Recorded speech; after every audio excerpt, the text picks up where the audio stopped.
bahwa ternyata ini tuh perdana. Gue shock, senang, bahagia, pokoknya keren banget.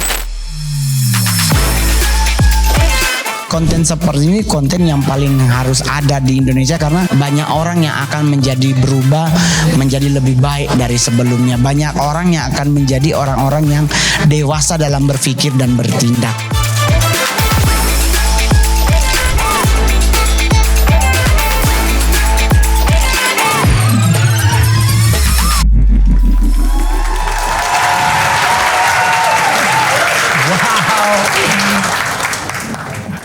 Hai tetangga-tetangga. So hari ini sangat bersejarah banget buat gue. Kita sekarang lagi ada di TC Space dan kita bersyukur banget bahwa kalian semua sudah ada di sini dan saya berharap banget kita sama-sama bisa belajar dari setiap tetangga yang akan kita ajak ngobrol dan kita juga bisa bukan cuma belajar aja tapi hidup kita pun juga ikut tertransformasi dari cerita-cerita hidup tetangga kita. Langsung aja kalau gitu ini dia Mongol Stress. Terima kasih. Selamat pagi, brother. Thank you. Oh my goodness, boleh gak sekali lagi untuk Mongol Stress? Thank you. Stand up komedian termahal loh ada di sini loh. Ya, di Indonesia kan luar biasa. Mongol. Yap. Ini gue jujur ya, ini deg-degan banget. Bukan hanya bisa interview seorang Mongol Stress, tapi kita juga di sini ngobrol sambil diliatin kira-kira ada 200 orang di sini dan ini benar-benar dan ini historical banget karena pertama kali kita ngelakuin ini. Jadi lu adalah tamu pertama kali banget di Daniel tetangga kamu live on stage gitu. Oh ya ampun. Terima kasih. Terima kasih. History in the making. Mongol, seperti biasa gitu ya, kita selalu mulai dengan origin story. Oke. Gue pengen ngobrol dulu tentang masa kecil lo. Dan emang sih gue denger banyak banget soal lo sendiri sebagai yang tentang nyokap di Pasung dan lain-lain gitu ya. Tapi di sini mungkin gue akan ngobrolnya dari angle yang berbeda.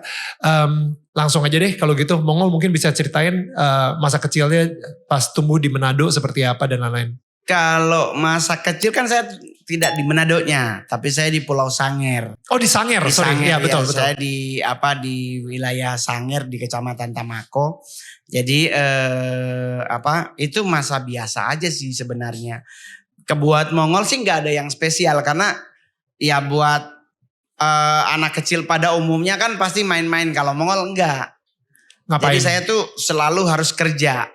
Waktu kecil? Iya. Udah kerja? Udah masih dari kecil. Oke. Jadi Oma Mongol itu tidak memperlakukan Mongol tuh sebagai cucunya. Oke. Jadi saya tuh padahal cucu pertama beliau. Diperlakukan sebagai pekerja? Tapi kayak dianggap sebagai orang luar. Jadi kayak makan gitu. Kalau makan saya nggak pernah dikasih ekornya, tapi selalu dikasih kalau ikan tuh kepala. Kalau makan ayam gitu saya cuma dikasih kuah. Saya nggak pernah makan babi dari kecil karena nggak pernah dikasih. Oke. Gitu. Jadi kalau ditelisik kan ya itu karena mungkin karena kasus mama. Mama melakukan sebuah kesalahan yang menurut mereka fatal dengan ya akhirnya Mama Mongol dipasung dan dipasungnya juga sampai mati. Jadi itu bukan cerita yang Mongol pingin supaya gue tetap laris jadi stand up. Karena itu buat stand up juga gak cocok.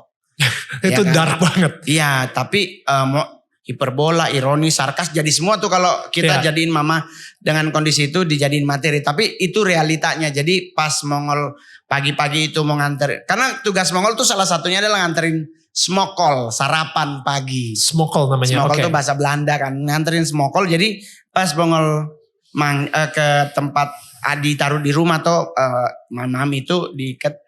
Terus Mongol kan gak tahu kalau dia mama. Iya. Saya taunya dia kakak. Oke. Jadi akang gitu kan. Kalau sini mungkin bahasa Padang teteh. Oke. Ete gitu atau teteh bahasa Sunda. Jadi akang mari jo smokol. Oke. Nah tapi kondisi beliau tuh udah begini. Dipasung. Oke. Mungkin saya sendiri jujur gak terlalu ngerti pasung itu kaki. Kondisinya seperti apa sih? Jadi beliau duduk di papan yang jadi tempat buat dia nyender. Tapi dengan kondisi kakinya dia tuh diikat sama rantai anjing. Rantai anjing. Iya, jadi ada kayu ditaruh begitu, jadi diikat. Terus yang gerak tuh cuman daerah badan dari lutut ke atas. Kaki digerakin sih bisa, cuman buat begini doang. Tapi kalau untuk nggak bisa. Itu kayak di penjara gitu ya? Kalau di penjara kan otomatis mungkin kalau istilah kita penjara mungkin di beton. Kalau ini enggak, maksudnya cuman ditaruh rumah, terus di belakangnya ini papan buat dia nyender. Jadi kalau dia mau tidur yang nyender doang. Dan ini sesuatu yang normal kah di Sangher gitu saat itu? Sebenarnya untuk saat itu sih ada beberapa orang bilang itu memang salah satu bagian dari hukuman yang udah banyak yang lakuin. Karena kan masih feodalisme. Masih agak sedikit merasa malu, harga diri keluarga tuh kan sebagai bagian dari keluarga bangsawan yang ternyata anaknya mempermalukan dan seperti itu gitu. Karena dia mau memilih untuk menikah sama orang yang tidak direstuin. Jadi udah gitu kan Papa Mongol kabur. Jadi ya udahlah, dan waktu itu beliau udah seperti itu, Mongol manggil. Oma ini Mongol panggil mama. Mak, akang sorubu. Maksudnya udah rubu gitu kan. Terus oma ini, iya pergi anak sekolah, nanti oma urus, nanti mama yang urus, ini akang. Nah udah ternyata tuh udah meninggal. Nanti besoknya, itu kan pagi, besok malam tuh baru perkara mata yang gak ketutup. Boleh diceritain mungkin? Jadi matanya Mama Mongol tuh sebelah kebuka. Cuma sebelah? Iya, jadi keluarga kakak beradiknya tuh udah nyoba. Gak ada yang bisa nutup. Jadi keluarga bilang begini pakai bahasa Sangher. Bahasa Manado. Coba Jodia. Siapa tahu dia boleh mau kasih tutu. Udah dipanggil. Kong bilang Jopa dia siapa dia. Begitu. Nah, Ron kan nama surat baptis Ron sini ngana. Nah duduk di sebelah Oma. Gue gak akan pernah lupa itu. Jadi Oma bilang begini. Kita ini ngana pe mama. Jadi Oma berarti tuh ke Mongol. Jadi yang ngana pe mama kandung ini. Wow. Nama gue tuh udah begini. Karena kan Kristen toh. Jadi udah begini. Terus Oma tuh kayak gak ada rasa bersalah atau gak ada rasa berdosa atau bagaimana. Dia cuma bilang begini. Coba ngana tutu ngana pe mama pe mata. Artinya ditutup. Suruh tutupin matanya. Umur berapa by the way Mongol? 5 tahunan. Oh itu masih 5 tahun? Kecil. Jadi Mongol ketutup. Nah ketutup itulah baru ada kasus yang membuat Mongol tuh waktu itu sempat ketakutan. Tapi sejak saat nutupin mata mama itu. Kebukalah mata kelima. Mata kelima? Ya karena kan kalau mata ketiga kan temennya Sunggo kok ngemanaca gitu. Gitu. Saya jadi mungkin mata kelimanya. Karena melihat hal-hal yang gak pernah ada di kehidupan nyata. Makhluk spiritual. Iya spiritual. Tapi menarik ya karena tadi tuh Mongol bilang ini baru terjadi ketika Mongol menutup mata ibu. Mama. Iya. Tapi sebelumnya itu sama sekali. Gak pernah.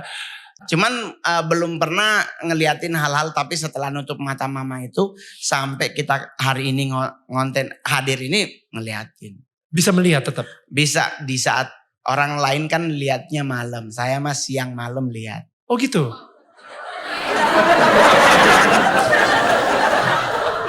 Ya kan saya ngeliat sih, ini ngeliat yang hadir siang malam.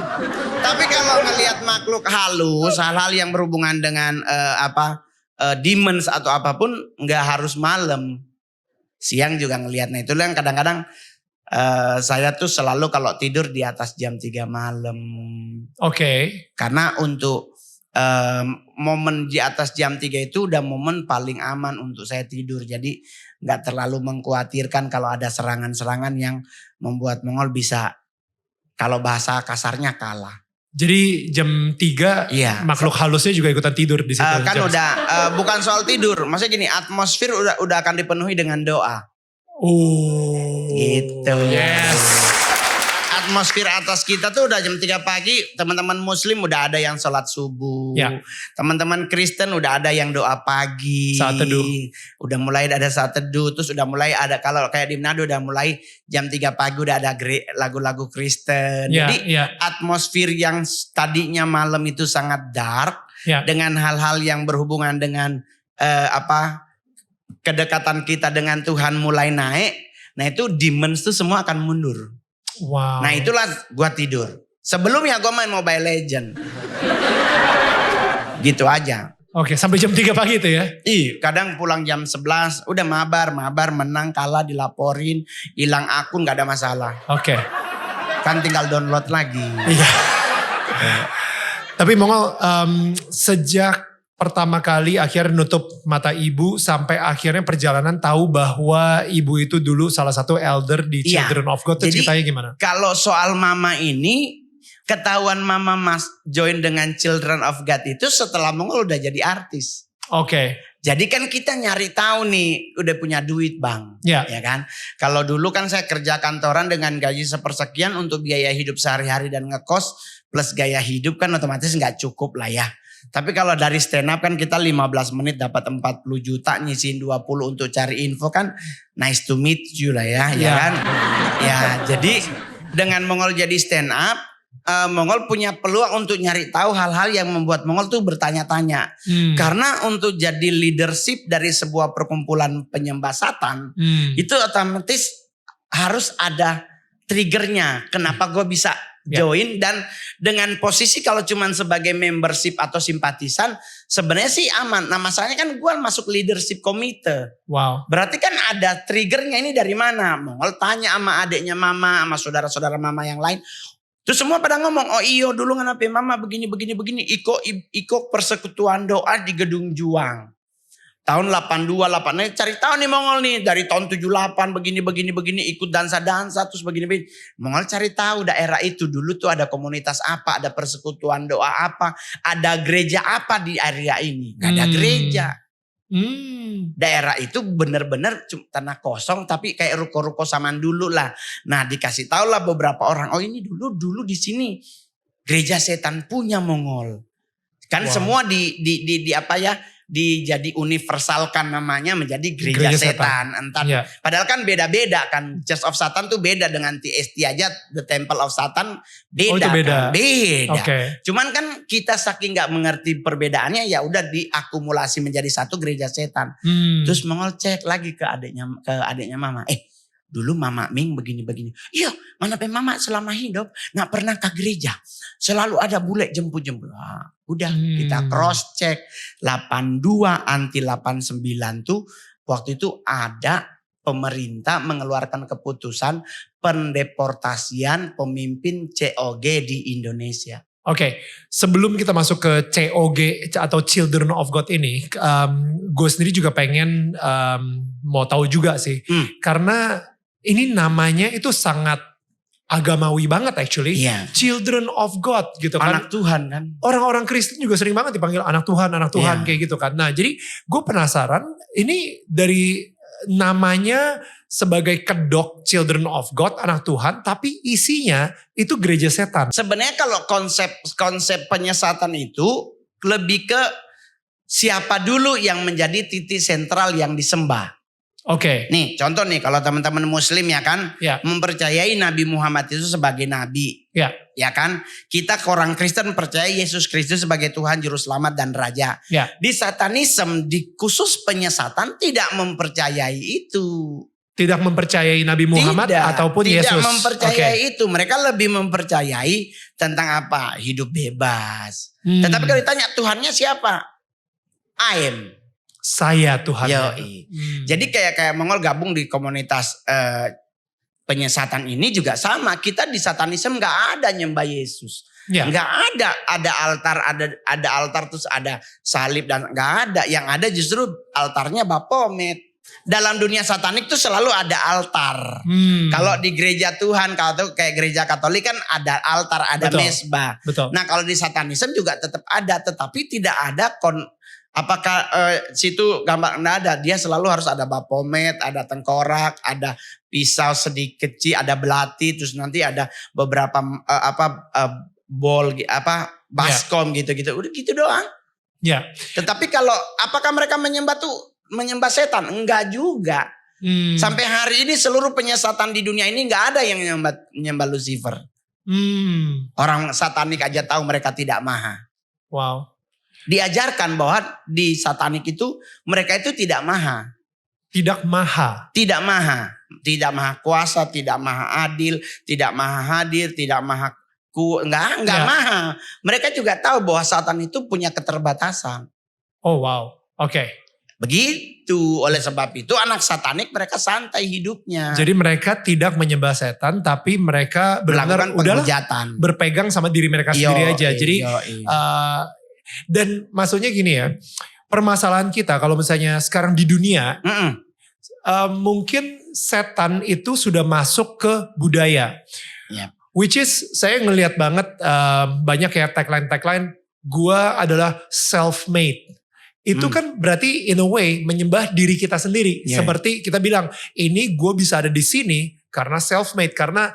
Karena performance gue, kehebatan gue, skill gue, network gue, duit gue atau apapun. Itu karena gue, sehingga itu yang membuat gue jadi seseorang yang sukses. Nah ini gak ada altarnya, gak ada apa-apa dan mereka cuma bilangnya Tuhan gue gak terlalu percaya lah. Yang penting gue bisa kasih makan anak gue. Betul. Dan gue pokoknya semuanya udah pakai logika gitu.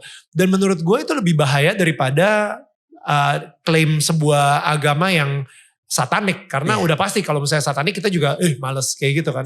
Sebenarnya kan yang jadi permasalahan saat ini tuh berarti kalau menyembah setan itu nanti akan berhubungan dengan makhluk gaib. Enggak juga. Oke. Karena kami di satanik itu kalau kayak Mongol nih, sekarang gue udah tobat nih. Ya. Terus dengan ketemu setan gitu, ketemu bebek gombel terus gue harus takut. Kita sebagai orang yang percaya apapun level agamamu, yakini itu bahwa Tuhan yang engkau miliki adalah Tuhan dan yang dahsyat. Jadi gak usah khawatir. Kayak saya aja pribadi, dengan kondisi hidup saya yang seharusnya tidak sukses, karena saya dari kecil disumpahin keluarga, mau jadi apa ngana? Paling cuman satpam. Dan disebutin merek mallnya gitu. Di Manado ada mall yang paling tua gitu. Ya paling cuma jadi satpam Jumbo gitu. Itu Jumbo tuh department store. Tapi dia gak jual baju. Dia cuma jual tomat, cabai, sayur, mie instan. Baru di atasnya nanti dia jual buku, pensil gitu-gitu. Nah kalau department store kan berarti ada baju, ada celana. Ini enggak cuma jual ini. Nah paling keluarga tuh paling kan cuma jadi security satpam di situ. Jumbo. Jadi keluarga selalu kayak mau jadi apa kenapa namanya jelas. Setelah saya jadi artis barulah mereka mengaku saudara Mongol.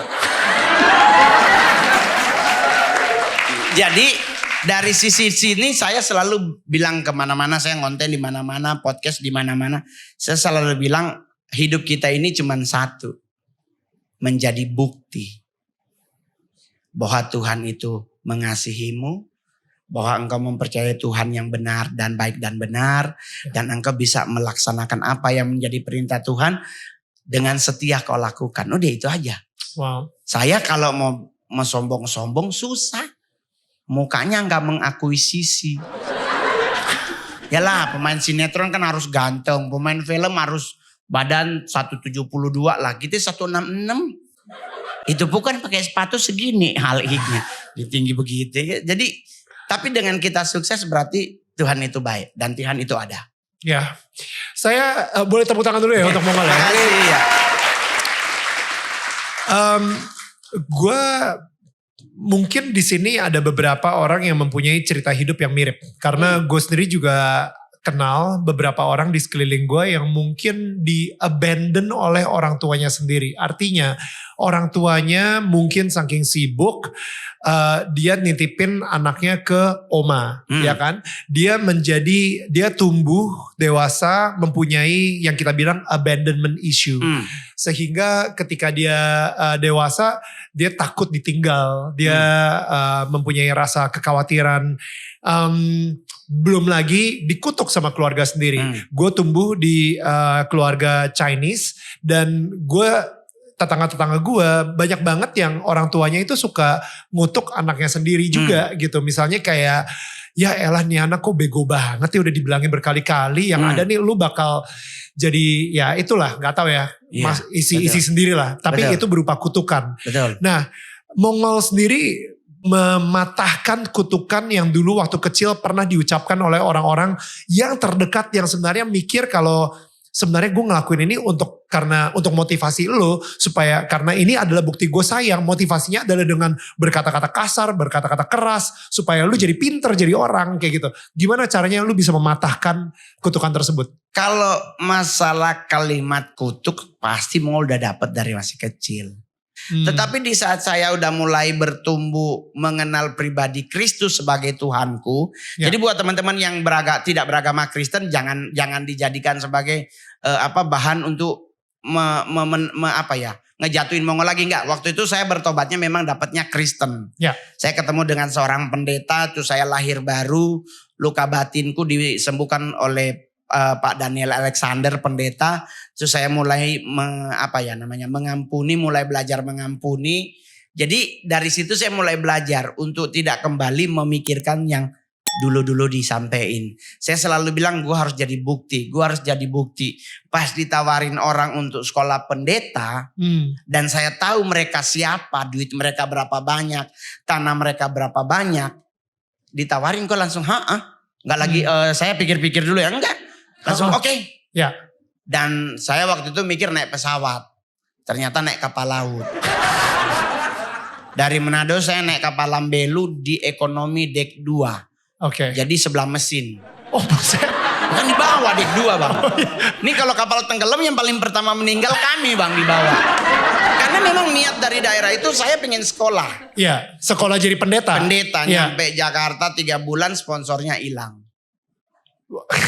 Bentar. Kenapa tetap jadi Kristen? Maksud gue udah jelas lu ke Jakarta dibohongin sama pendeta gitu. Kan gue udah mulai, iman Mongol tuh udah mulai bertumbuh. Kita tuh gak boleh berharap manusia. Karena kalau kita berharap manusia kita pasti akan dikecewakan. Pasti. Manusia itu termasuk bahkan nyonya juga bisa mengecewakan. Jadi kita berharapnya sama Tuhan. Kalaupun manusia bisa mengecewakan itu udah memang hierarkinya manusia. Jadi kita jangan sampai gampang kecewa cuman gara-gara pasangan hidup hilang. Kalaupun mereka hilang cuman karena mungkin kita belum kaya, jangan dikutuk, jangan dimarah-marahin. Tinggal pergilah dengan selamat dan jangan berbuat dosa lagi. Saya mah begitu bang. Jadi sampai hari ini orang mau ngomongin apapun yang penting saya menjadi bukti. Jadi saya masa lalu ya benar saya dulu jelek masa lalunya. Dari kecil saya udah mendapat bulian kalau bahasa sekarang. Dari kecil saya udah disumpah-sumpahin gak akan sukses. Tapi berjalannya waktu kita kan gak mungkin kembali lagi mikirin yang kecil kan. Sedangkan kita masih harus nyonsong yang di depan. Kesusahan di depan tuh dengan di belakang lebih susah di depan. Karena kalau di belakang udah lewat. Tapi kan kita harus ngadepin di depan yang kita nggak tahu apakah jalannya makin lebar atau makin sempit, apakah di kiri kanannya ada jurang atau apa, kita kan nggak tahu. So mendingan prepare your life untuk the yang next step. Nggak usah lagi di belakang. Tapi ini yang menariknya ya, kayak saya ngelihat bagaimanapun mungkin buat semua tetangga yang lagi ada di sini yang lagi nonton, bagaimanapun permulaan hidup kalian, seperti apa sulitnya, itu tidak menentukan masa depan kalian. Sama seperti yang Mongol sekarang ini ada gitu, karena kita bisa lihat,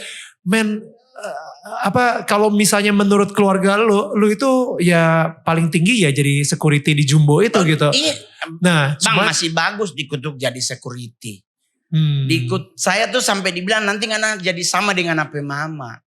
Berarti kan gue mati muda dong kalau sama dengan mak gue. Dipasung Mamaku juga. meninggalnya usia 26 tahun bang. Dengan kondisi gue ditinggal gak punya orang tua dan gue gak mendapatkan kasih sayang orang tua. Di saat gue ketemu bule dan dia sangat welcome ke Mongol. And then dia ngomong join with us. Is everything I can do. Karena gue ketemu orang yang sangat care. Gue ke gereja, orang ngelihat gue atas bawah. Tapi di saat gue ketemu orang bule, dia gak lihat gue atas bawah. Dia welcome. Jadi gue selalu bilang, ini yang gue selalu bilang ke pemuka agama. Jangan lihat ke orang. Tapi kalau lu punya hati untuk pingin mendidik orang, doing lah. Apalagi kayak saya di gereja gitu. Dulu kalau setiap kali mau ke gereja, saya duduk ditemenin pendoa di belakang. Gue jadi kayak tertekan. Ini ngapain sih? Oh dia kan mantan anak satanik. Takutnya nanti bikin kacau gereja. Ini kan menurut Mongol nih cetek imanmu. Anak gereja setan kalau sampai duduk di ibadah gereja. Dan gereja gak akan. Gereja sampai tidak menerima. Ya. Berarti kekuatanmu gak ada.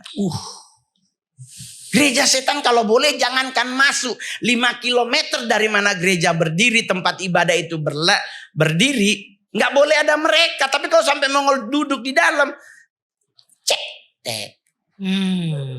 Jujur aja, nah sekarang gue udah anak Tuhan, masih dicurigai karena kenapa? Karena masih jangkis.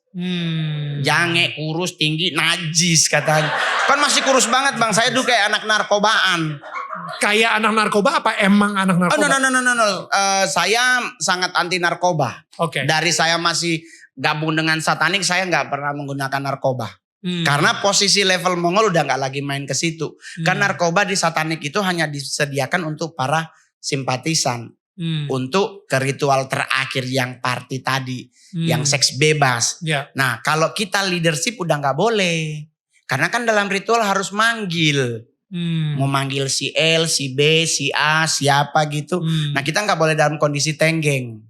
Oke. Nah harus sober ya. Ya saya pakai narkoba baru tahun 2000-an lah dengan mengenal stadium.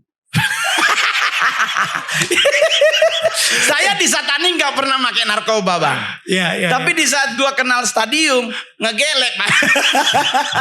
Tapi itu cuma 3 tahun. Itu adalah masa, gue boleh jujur, itu masa kegelapan dalam hidupku, bukan waktu aku satanik. Bentar. Itu udah kenal Tuhan? Udah kenal Tuhan. Aku kecewa sama gereja bang. Wow. Oke. Bentar. Ini gue baru pertama kali denger nih. Jadi. Dan ini baru pertama kali gue kasih tahu. So, berarti ini kondisinya udah keluar dari gereja saya setan? Keluar dari Church of Satan itu tahun 97. 99 saya baru bisa menerima Yesus Kristus sebagai Tuhan, Juru Selamat dan Raja. Saya ke Jakarta 2000-an. Nah, jadi kembali lagi ya. Gue masih pertama gini. Apa yang nge-trigger Mongol bisa keluar dari gereja setan? Padahal di situ posisi sudah jadi jenderal, sudah mendapat kenikmatan yang begitu banyak sebagai jenderal. Dan kenapa yang trigger Mongol tadinya kan yang bawa masuk adalah bule relationship. Ada bule datang, dia kebetulan adalah salah satu member dari gereja setan. Nah saya bertobatnya itu bukan karena ketemu pendeta. Karena apa? Jadi pas ada annual meetingnya satanik, Mongol tuh kayak ya itu udah waktu Tuhan. Itu udah kasih karunia Tuhan tuh berlaku buat Mongol. Gimana? Gue penasaran. Kebuka kita kan ada kertas HVS buat nulis-nulis. Terus ada beberapa makalah yang cuman boleh pihak pemimpin utama. Nah Mongol tuh waktu itu gak sadar tuh kebuka tuh Kak. Makalahnya itu. If you die, you not go to heaven but go to hell. Nah itu kan gue kaget. Maksudnya. Lah kan udah jelas lu satanik ya pasti ke hell lah. Gak pernah diajarin di satanik kalau kita ke neraka. Coba cek semua agama penyembah setan dibilang gak kalau kita masuk neraka. Hanya agama Kristen dan Islam yang paling menekankan tentang kehidupan setelah kematian kita. Jika kita berbuat baik kita akan masuk surga. Jika kita berbuat jahat kita akan ke neraka. Di gereja dihotbain.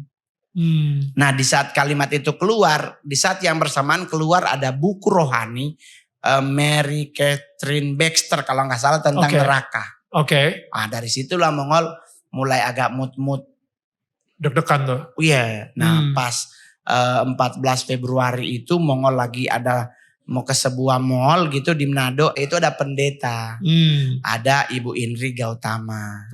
Dari Mongol bertobatlah lewat Mami Indri, mengenal pribadi Kristus, diajarin baca Alkitab lewat Mami Indri, bertumbuh lewat banyak hamba Tuhan yang membantu Mongol untuk bebas dari cengkraman Satan sampai tahun 2002 apa 2003 saya pelepasan kalau agama Islam tuh dibilang ruqyah. Saya pelepasan terakhir itu di gereja GBI Tiberias. Tiberias masih GBI. Nah itu di Wendy's Kelapa Gading yang sekarang jadi La Piazza. Nah Mongol free clear dari situ, udah gak ketakutan lagi ngadepin apapun. Gua ngeliatin something, gua udah berani untuk berjalan, gak lagi ketakutan. Sampai hari ini gua bertahan imannya, tetap memegang teguh prinsip bahwa saya mempercayai Yesus Kristus sebagai Tuhan Juru Selamat dan Raja dalam hidup. 2003 atau baru ya? Yoi. Mongol, gue pernah dengar gitu ya bahwa kayak tadi sih ngomongin soal neraka. Bahwa kebohongan terbesar yang setan berusaha lakukan ke kita adalah bilang kalau misalnya setan itu gak ada. Jadi banyak banget apalagi di modern world. Kayak misalnya di Amerika atau di Eropa gitu ya. Dimana orang-orang itu udah mikir, lu masih percaya yang gitu-gituan. Lu masih percaya setan. Nah itu sebenarnya adalah salah satu trik atau strategi setan untuk bilang gak ada lagi tuh dunia spiritual. Padahal sudah jelas bahwa Tuhan itu menciptakan heavens and earth. Jadi dunia spiritual dan juga dunia fisik, which is bumi dunia ini gitu. Nah jadi setan berusaha bilang, alah yang kayak gitu-gituan mah udah zaman kapan, kuno, lu terlalu konservatif. Yang kedua, tidak ada neraka. Ya betul. Bahwa enggak lah, neraka itu cuma dibuat oleh agama untuk menakut-nakuti lu, kayak gitu. Jadi udah jangan percaya yang sama neraka, gitu. Dan itu impactnya bisa dua juga gitu, bahayanya. Karena akhirnya manusia bisa berbuat seenak jidatnya dia, semaunya dia, dengan kayak saya bilangnya animal instinct gitu, naluri binatang yang kita ada di dalam hidup kita. Itu kayak ya udahlah semau gua aja, toh gak akan ada neraka anyway gitu. Nah jadi gak tau ya, gue ngeliat ini gak perlu gereja setan. Tapi setan itu udah masuk banget di dalam budaya kita. Di budaya sekarang, budaya modern kita ini yang sepertinya yang namanya spiritual tuh udah terlalu kuno. Udah lu tinggalin aja agama, lu tinggalin aja Tuhan. Karena sekarang ini Tuhan pun juga mungkin gak akan bisa bantuin lu kalau misalnya lu susah gitu. Itu kan juga yang paling itu tuh ke generasi Z. Gen Z. Ya itu mereka jangankan neraka dipercaya, Tuhan aja mereka juga gak percaya. Ya. Buat kita yang percaya dengan hakikat Tuhan, pegang teguh iman ini. Ya. Jangan tergerus cuma gara-gara masalah sepele. Ya kan maksudnya gini, ya udah kalau memang kita tetap meyakini Tuhan itu ya dan amin, yakini. Ya. Satanik itu pekerjaannya lah memang membuat kita gak percaya Tuhan itu ada. Itu kerja mereka. Ya. Dan itu dibikin dalam bentuk kongres. Termasuk kemarin di Boston itu SatanCon, salah satunya adalah hal itu. Buat semaksimal mungkin orang tidak percaya tentang hakikat Tuhan. Wow. Bukan cuma tidak percaya Tuhan, hakikatnya juga jangan sampai artinya dipercaya. Apa tuh hakikat Tuhan? Kalau hakikat itu tentang apa? Tentang diri pribadinya, pengajarannya, tentang everythingnya. Kalau cuma tidak percaya Tuhan ya bisa aja kita gak percaya. Tapi kan kalau semua elemen yang mendasari Tuhan tidak dipercaya ya sama aja. Nah kita yang sudah percaya pegang teguh. Itu yang Mongol selalu bilang sama teman-teman muslim. Di setiap konten gue selalu bilang jangan dulu fokus Rasul. Fokus tadarusan Quran. Artinya apa tuh? Baca Al-Quran di saat malam Jumat. Wow. Dari jam 10 malam lu mau sunnah Rasul setengah 12. Baca Quran, lu hatamin Quran. Di saat ada hal yang tidak sesuai dengan Quran, lu bisa berdiri teguh karena lu udah ada backupan. Sama juga dengan kita Kristen. Baca Alkitab, rajin baca. Karena firman itu gak mungkin berlalu dengan sia-sia. Otomatis kayak saya pribadi 18 kali gue baca Alkitab sampai hari ini. 18 kali? Yoi. 18 kali dari 2005. Sebelum dari gereja Tuhan. Sebelum dari gereja Tuhan? Iya. Wait. Di gereja setan gue juga baca Alkitab. Loh. Kepala saya sakit. Sorry bro. Kami di gereja setan kan punya tugas. Apa tuh? Untuk bagaimana caranya membuat kalian tidak yakin dengan Tuhanmu. Dari mana kami dapat datanya? Ya dari Alkitab. Mana yang kita pingin rombak? Yesus gak mungkin juru selamat. Kenapa? Karena dia lahirnya di kandang. Wow. Nabi Muhammad gak mungkin rasul karena dia yatim piatu. Wow. Ya kan? Jadi kita cari semaksimal mungkin yang membuat kita gak percaya. Lagi benerin lah bahwa sebenarnya yang juru selamat itu bukan Yesus.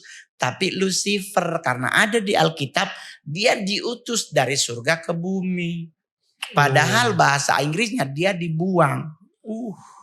Nah kita, apalagi nih orang-orang yang kadang kayak imannya masih ke gereja nanti Natalan, lebih parah lagi.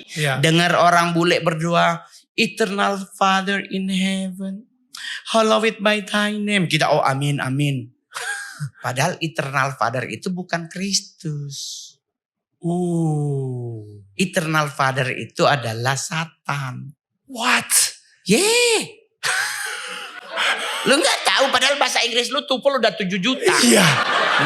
Gua aja TOEFL baru 25 biji. Itulah kenapa gua gak pernah stand up di luar negeri. Karena ingat Eternal Father itu bahasa Indonesianya tuh bisa Bapa yang kekal. Bapa yang kekal? Iya. Lah gue ngerasanya Bapa yang kekal adalah Tuhan. Tapi Yesaya 9 ayat 6 is a wonderful counselor, almighty God, and everlasting Father. Everlasting Father. No eternal Father. It's so different bro. Wow. Eternal ada batasannya. Eternal ada batasannya. Everlasting gak ada batasannya. Jadi kalau satanik selalu bilang we are the master of peace. Tapi kekristenan mengenal Yesus sebagai Prince of Peace. Perbedaannya di mana bro? Master hari ini lu kaya dipanggil bos. Di saat lu gembel gak ada yang manggil bos. Tapi Prince sekalipun you gak punya kerajaan. Tetap dipanggil yang mulia. Karena lu adalah seorang pangeran. It's so different. Ya. Jadi satanik begitu mainnya. Wow. Main apa? Tentang pendoa gitu. Kristen nih buat yang Kristen. Pendoa syafaat gitu. Doa gitu. Doa doang. Terus satanik ngomong mau doain buat apa? Kekristenan berdoa. Para pendoa yang ada di Indonesia, di dunia. Mereka hanya seperti apa dibilang koboi. Kalau berdoa kami ikat dalam nama Yesus. Ngiket terus gak pernah yang lain-lainnya. Koboi. Kami hancurkan. Gak bisa Pak. Bukan waktumu menghancurkannya. Bos besar yang punya. Itu nanti dia datang sekalian habis rombongan. Ya kan kita cuman bisa menghold. Menahan. Jangan lu hancurin. Kalau lu udah hancurin dari nenek buyut kita juga berdoa kami hancurkan. Sampai sekarang gak habis-habis tuh setan. Gue curiga setan itu kayak multi level nyari kaki. Iya ngadain lagi. Iya kan? MLM. Nah jadi kalau dalam dunia satan itu kayak begitu kita kerjanya. Nyari Al-Quran nih. Kita baca. Itu kan kemarin Mongol sampai bilang sama Habib Jafar. Di saat saya bertobat kenapa saya tidak masuk Islam waktu itu. Ditanyakan kenapa bang gak login. Karena memang saya ketemunya Kristen. Tetapi saya udah baca buku tentang Nabi Muhammad tuh 41 buku. 41 buku.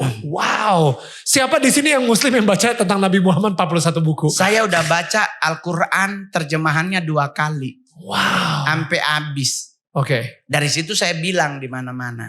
Saya belum pernah menemukan Nabi Muhammad itu marah-marah. Wow. Dia selalu tuh sama dengan Kristus, penuh dengan kasih. Orang mau marah-marahin dia gak gubris, dia gak marah balik, tetap disayang. Dia selalu kayak memberi, kayak gue ada satu kalimat dia tuh, manusia itu hakikatnya seperti air. Ditaruh di gelas, dia membentuk gelas. Ditaruh di teko, dia ngebentuk teko. Ditaruh di mana aja, dia akan membentuk wadah yang dia tempati. Betul. Tetapi hakikatnya tidak pernah berubah. Tetap air. Tetap air.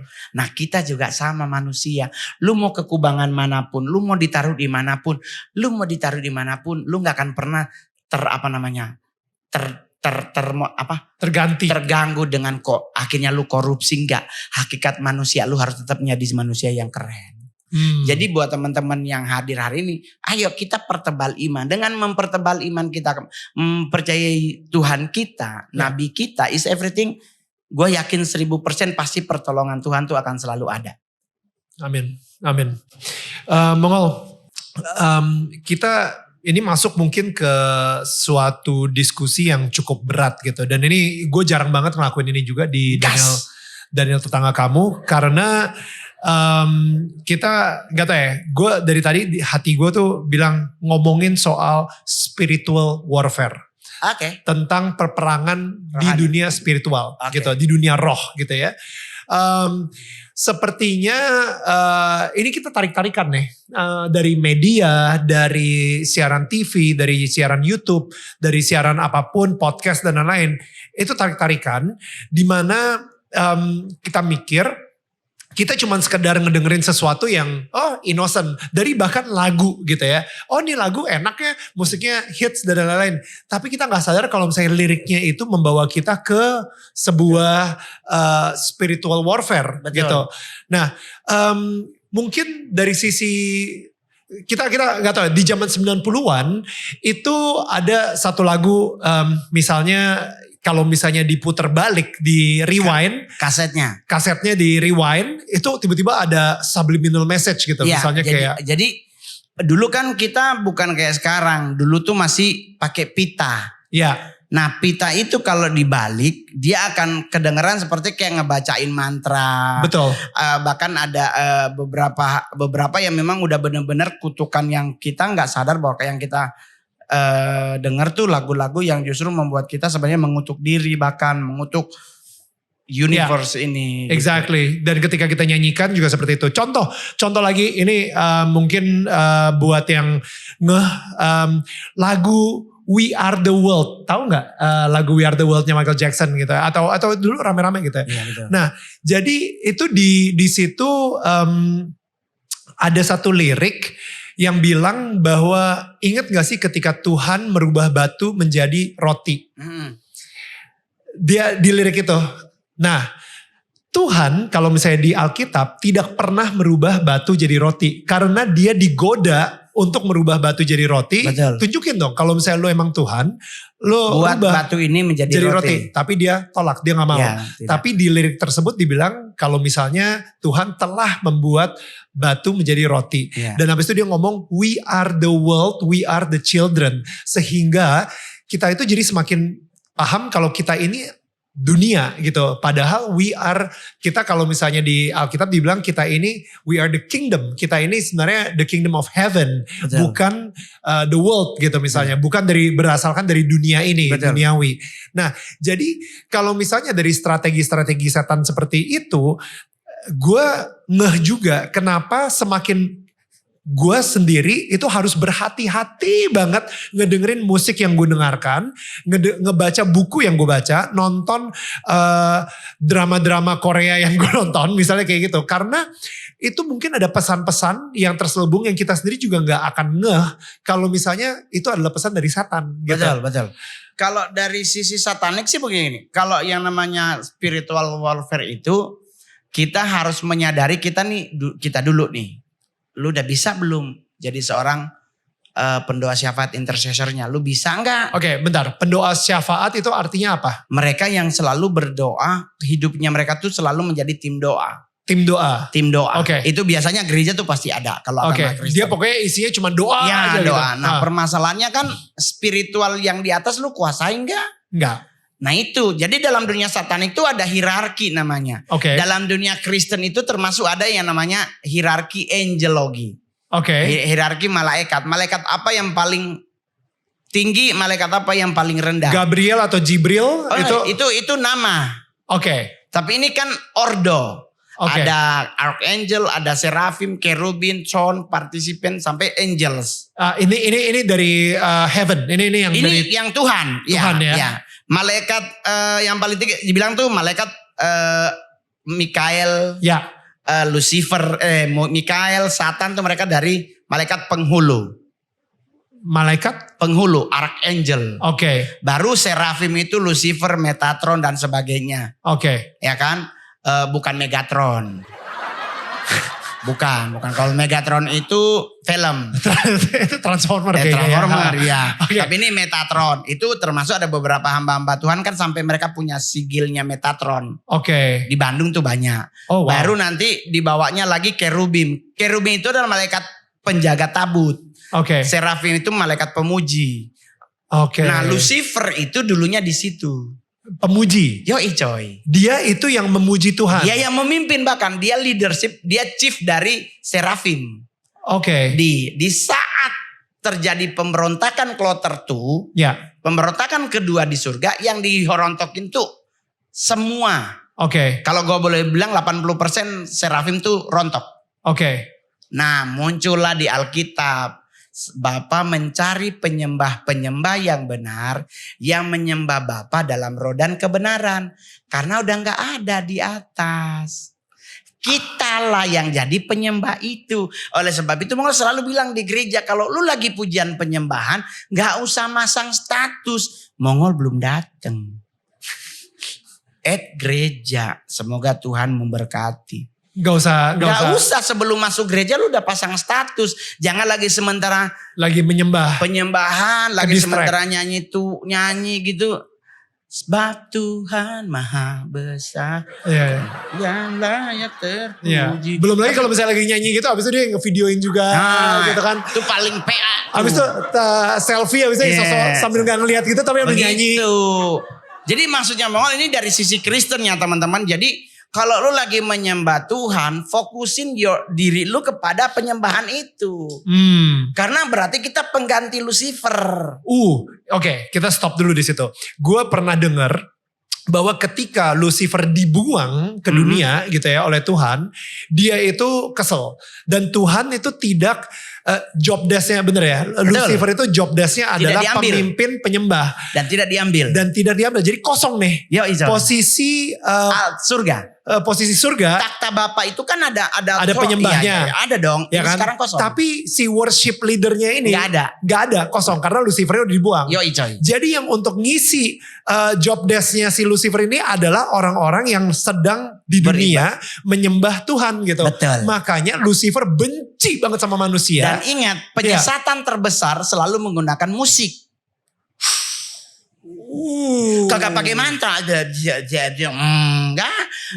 Semua pasti menggunakan musik. Dan Lucifer itu dalam hierarki satanik sebagai Lord of Lust. Lord of Lust. Dia di sisi timur. Jadi kan lust hawa nafsu. LUST. Jadi dia adalah hawa nafsu.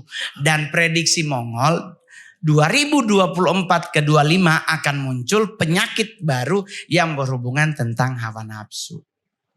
Bukan COVID lagi. Dan itu enggak dong. Karena gue di Satanik dulu bergabung, program kerja kita sampai 2025.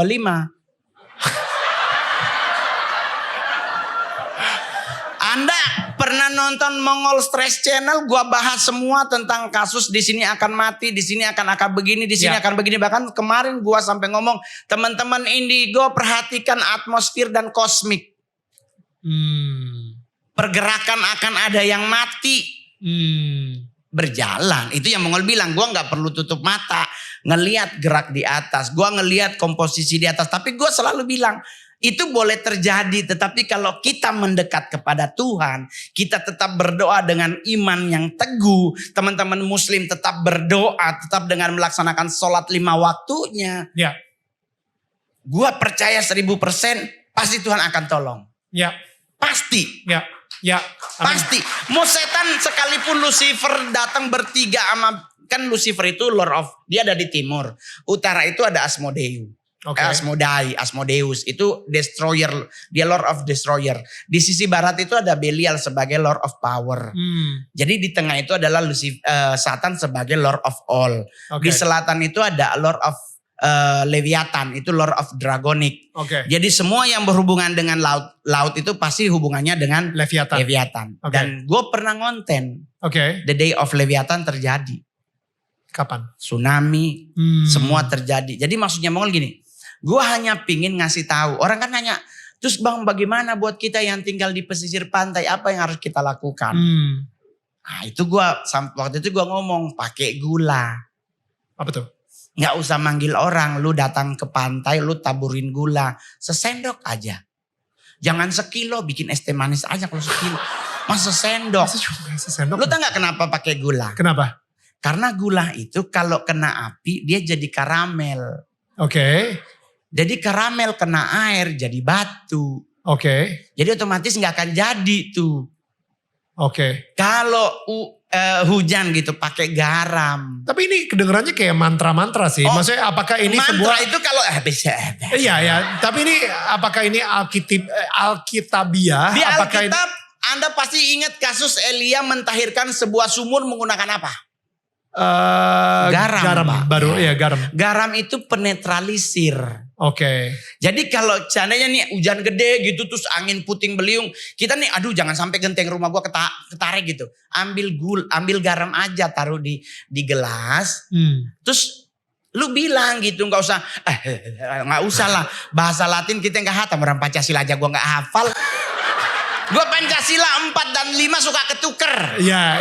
Ya kan, jadi cuman bilang aja tukerannya gitu, tukeran aja. Iya. Gak usah manggil Mbak Rara, mahal. Karena lu juga punya kuasa yang sama kata Tuhan. Jadi kita pakai garam atau pakai gula, udah lepas aja. Dan kalau memang Tuhan izinkan kita nggak akan jadi, ya jadi. Karena kalau kita mau fanatik agama, saya tinggal di daerah banjir, Bang. Jakarta panas, tapi Bogor ngirim, Ilele depan rumah, Bang. Gue tinggal di Pondok Jaya, Bang. Daerah yang terkenal. Ya itu. Terus ada nanya, temen gue ada sebelah rumah fanatik. Dia sampai pakai minyak urapan, Bang. Semua rumah dikepret, dari pagar semua dikepret. Biar gak kena banjir. Banjir gak? Kena. Terus tahu gak Bang Daniel dia bilang apa? Sorry Mas Mongol, kayaknya kami di rumah gak sehati dalam berdoa. Saya bilang bukan begitu Bu. Kalau mau ngilangin banjir, jangan pakai minyak urapan. Pakai tongkat Nabi Musa. Taruh depan rumah dia misa air gitu. Maksudnya jangan PA gitu loh. Maksudnya kita udah daerah banjir. Lu mau pakai bro, lu gula, air, lu taruh minyak, makin licin. Kalau memang benar Nabi Uranu tongkat Nabi Musa. Tuhan mana tongkat Nabi Musa, pinjem bentar gitu. Makanya jangan, kalau di satanik itu yang dibilang kadang-kadang kita tuh bodoh. Itulah kenapa di Amerika itu pas gua ngomong bahwa Indonesia adalah negara paling aneh di dunia karena lewat kubur pembisnis itu mereka ketawa. Nah di Amerika kuburan tuh kadang dipakai buat nonton. Nah kita kuburan apalagi udah deket maghrib. Ya ampun Bapa di sorga, Al-Fatihah, ayat kursi. Kita doa Bapa kami, semua doa dibacain gitu. Terus nanti ujung-ujungnya ada misi.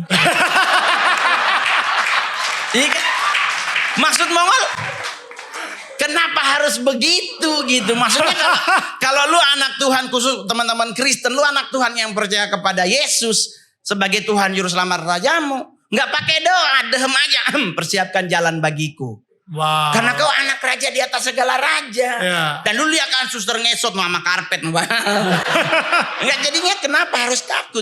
Jadi balik lagi Leviathan, baru ada Astaroth di antara utara dan timur. Dia sebagai Lord of Magic. Jadi all magician, reader tarot dan beberapa yang berhubungan dengan magic. Zodiak. zodiak termasuk ya, iyalah bagian dengan meramal tuh ke Astaroth. Tetapi tidak semua peramal, tidak semua magician berhubungan dengan Astaroth. Ada yang memang kecepatan tangan kayak beberapa ya kan. Tapi dari beberapa yang di Amerika udah terlihat banget, bahkan di belakang tempat mereka mau ada altar kecilnya, ada lilin ya. Antara timur dengan selatan di situ ada lagi sosok namanya Baal. Nah Baal ini di bagian perhepengan. Duit. Ya, nah kalau Mamon level 2-nya di bawah Baal. Oh jadi Baal itu lebih tinggi lagi. Paling atasnya. Dia yang ngasih duit dan lain-lain. Tapi kan kalau orang nanya, tapi Ngol kan kalau nyari duit sama Nyi Blorong. Iya, Nyi Roro Kidul apa kabar? Di laut. Itu sama Leviathan gimana? Dia hebat. Karena gue selama nonton filmnya gue gak lihat rambutnya basah. Lu pernah gak lihat Nyi Roro Kidul keluar gitu terus rambutnya lepek? Gak ada. Gue curiga di dalam ada blower. Shining lo, gila lo. Itu kan hebat kan, keren gitu. Nah kalau Baal itu tidak memberi. Tapi dia mengambil. Yang diambil satu bang. Apa? Jiwa lo. Your soul diambil. Artinya apa? Efeknya apa? Salah satu pertanggungjawaban di saat kau mati nanti adalah tubuhmu tertinggal, roh, jiwa, dan tubuh. Tubuh mati, dua ini yang akan dipertanggungjawabkan. Roh dan jiwa. Nah kalau jiwa lu ada di sebelah, lu mau pakai apa untuk minta lagi? Jadi mendingan kerja. Lu pengen jadi artis, stand up lebih enak. Karena kalau main sinetron 6 subuh sampai 2 subuh. Dari 6 pagi sampai setengah 2 subuh, 4 bulan meninggal tipes. Tapi kalau stand up 15 menit dan gratis belajar. Gak ada bayarannya. Lu kalau belum main sinetron harus belajar acting. Tapi kalau stand up, lu datang ke komunitas stand up, tanya, coba, panggil TV. Tapi bayarannya 14 hari. Sinetron juga gitu kok, jangan khawatir. Kadang udah diusir dari kos-kosan, duitnya belum masuk. Baru antara selatan dengan barat, itu ada namanya Beelzebub. Lord of Lies. Baru antara barat dengan utara, di situ ada Baal Berit. Knowledge, dia Lord of Knowledge. Beelzebub itu flies. Jadi kalau teman-teman tuh kadang-kadang kan ini para pendoa, hamba-hamba Tuhan yang nonton maupun yang hadir. Kalau Anda suka melakukan doa peperangan, hati-hati. Kalau tahu-tahu kok ada lalat gede di rumah gue. Ada 2 kemungkinan, rumah lu jorok kalau nggak serangan. Lalat gede banget itu kayak kayak lebah. Tapi dia lalat bukan lebah. Nah itu kalau sampai di rumah, nah itu bahaya tuh. Berarti udah ada spy yang sedang mengintip dirimu. Jadi minta pertolongan Tuhan dengan mendoakan namanya the covering prayer. Itu doa tutup bungkus, Tuhan tutup bungkus keluargaku, harta bendaku, anak-anakku, orang-orang yang aku sayangi dengan kuasa darah-Mu. Nah kalau kita di dalam tertutup dengan the covering prayer, satanik itu gak berani nyerang bang. Gak akan pernah berani nyerang, dia memilih lari. Karena kalau dia ngirim 1 panah dari dalam bubble itu bisa muncul 100 panah. Jadi itu yang selalu saya bilang di setiap kali pelayanan. Doalah minta tutup bungkus. Jadi termasuk Bang Daniel mau pelayanan di mana, diundang kemana, selalu doa Tuhan. Doa tutup bungkus diriku, istri, anak-anakku, harta bendaku. Karena harta benda yang Tuhan kasih untuk Anda kelola, dihantam oleh belalang pelompat dan belalang peraha, Anda yang harus bertanggung jawab. Itu kalau udah masuk level pendoa syafaat. Tapi sekarang nih kalau kan sempet tuh, gue nonton juga tuh ya di login gitu, dimana kayak kenapa sih orang itu mau menyembah setan dan bukan menyembah Tuhan? Iya kan? Gue pas lagi nonton itu, ya iyalah, maksudnya setan itu bisa menawarkan yang namanya tadi duit, namanya everything yang kita pasangan, atau ada, pokoknya begitu kita udah desperate. Istilahnya iblis itu menawarkan kedaginganmu. Kedagingan kita tuh kan termasuk dalam hal hawa nafsu, hepeng, Ya kan? Everything yang membuat kita jauh dari Tuhan itu ditawarkan oleh mereka. Ya. Padahal sebenarnya kan kalau mau cari jodoh. Ya. Ngapain harus ke setan? Kan dia gak nyediain. Jadi orang nanya, Bang, kita sebagai anak Tuhan nih buat nyari pasangan hidup apa yang kita lakukan? Sebenarnya kalau buat kita Kristen gampang, Bang. Tidur. Karena Hawa diciptakan oleh Tuhan di saat Adam sedang tidur, Bang. Wah gila, gue gak pernah kepikiran loh. Lu coba baca Alkitab, sedang tidur sampai tulang rusuknya diambil. Iya bener ya. Jadi apa yang harus Anda lakukan? Tidur. Wow. Dan sebagai orang Kristen, Mazmur 127 ayat 2 dia bilang begini, sia-sialah engkau bangun pagi-pagi, makan sampai jauh-jauh malam karena aku memberkati orang yang paling aku cintai di saat ia sedang tidur. Wow. Tidur itu waktu kita diberkati Tuhan. Oleh sebab itu nggak boleh ngucapin selamat ulang tahun jam 12 malam. Buat yang beragama Kristen. Karena Amsal 27 ayat 14. Siapa yang menggunakan kata-kata selamat di pagi-pagi hari sekali. Hal tersebut akan kuanggap kutuk baginya. Buset. Ada di Alkitab Bang, gue gak mengada-ada. Oke. Kenapa? Karena orang lagi tidur lu bangunin happy birthday. Dia udah marah itu pasti. Gue lagi tidur lu bangunin. Iya. Nah biarkanlah dia tidur sedang diberkati Tuhan. Lu bangunin jam 4 subuh biar dia beston. Alias doa pagi. Iya kan? Jadi tinggal nyanyi lagu Nikita. Saat pagi hari ku datang lagi. Ya kan, memuji engkau dengan segenap hati. Ya, dan pagi itu kita datang. Sama kayak ibu-ibu coba, mama-mama muslim. Mereka tuh bangun pagi-pagi, emang langsung ke dapur. Sholat dulu, lakinya dia udah sholat. Dia udah menjadi tiang doa buat keluarganya. Dia udah mengiring anak-anaknya besok berangkat pagi dengan kerja. Dengan sholat dulu. Baru dia sibuk di dapur. Jangan di dapur dulu. Terus setiap hari kalau boleh baca Alkitab. Jangan baca koran. Karena dengan engkau membaca firman. Efesus 6 pedang romo menjadi panjang. Tidak jadi pedang pramuka. Mas Daniel, saya boleh jujur ya. Dari 2011 saya jadi stand up comedian, 3 tahun pertama itu fase paling menakutkan dalam hidup saya, Mas. Saya bahkan dikirimin sampai 2 bulan lebih ayam yang cuman isi daleman sama kepalanya doang. Dagingnya udah dibikin soto kayaknya. Tapi ampla sama jantung sama itu masih ada. Digantung di pagar, bawang putih ditusuk di besi kuningan 5 siung. Pas lu jadi stand up comedian dikirimin seperti itu. Karena mereka berpikir gak mungkin Mongol jadi stand up kalau bukan karena pesugihan. Karena kan saya bukan stand up comedian, Bang Daniel. Saya tuh dulu pekerja, kerja kantoran. Terus kita meeting di Komedi Cafe Kemang, terus tahu-tahu di depan bunyi, ya ini ada yang mau nyoba nih, gue masih ingat banget tuh Dodi Hamster. Namanya lucu, siapa tahu orangnya lucu. Mongol gitu kan, gue kaget. Ini kenapa gue dipanggil? Nah teman gue sebelah ngomong, kalau lu gak bisa ngol berarti lu bener homo. Hah? Serius, ini gak disensor. Kalimat itu sama, sampai sekarang gak akan pernah gue lupa. Nah, apa hubungannya? Karena mereka kan tahu gue tuh penakut. Nah dengan tantangan itu gue harus buktikan kalau gue gak begitu.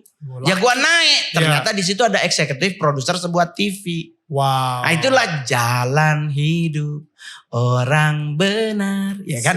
Jadi dalam hidup orang benar pasti ujungnya nice to meet you.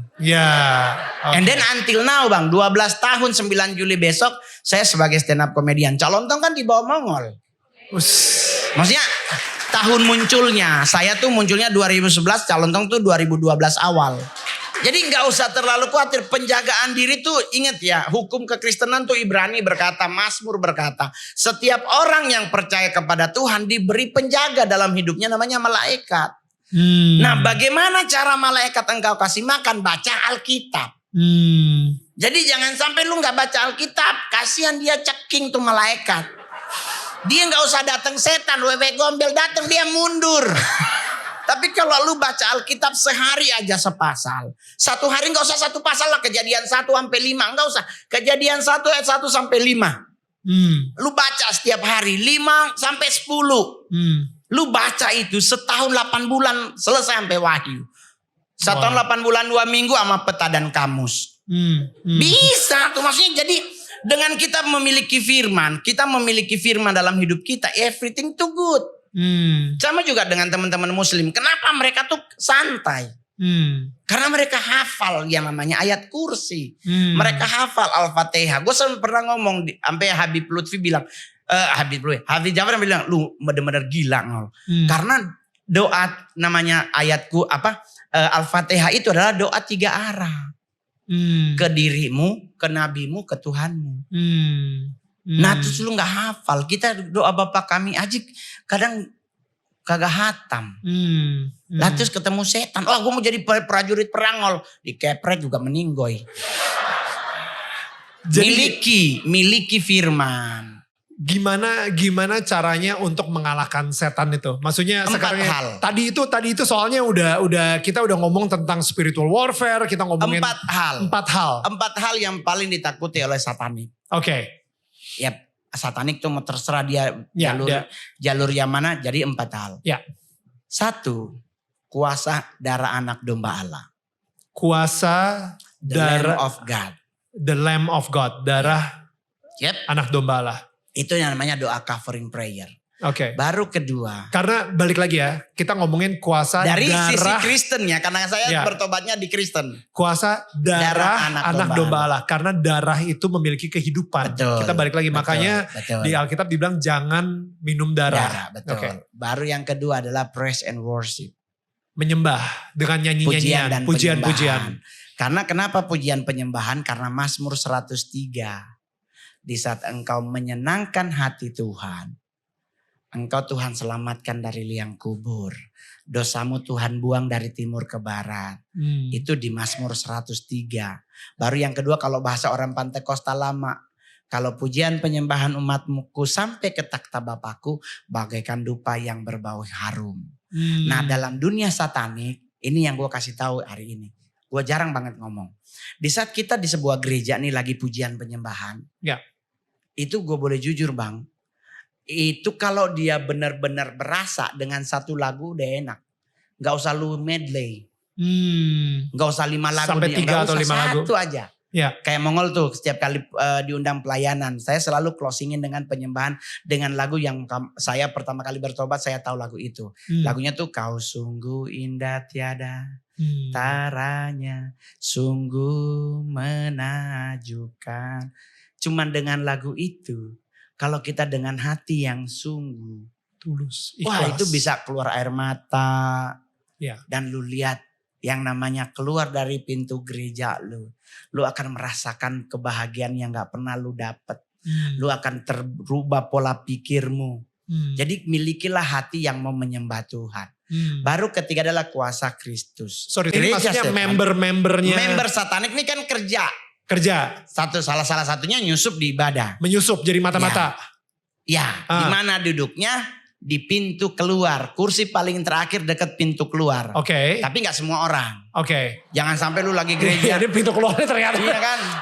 Allah kuasa melakukan segala. Enggak semua. Tetapi selalu di pintu keluar. Kenapa di pintu keluar? Ada alasannya Bang Daniel.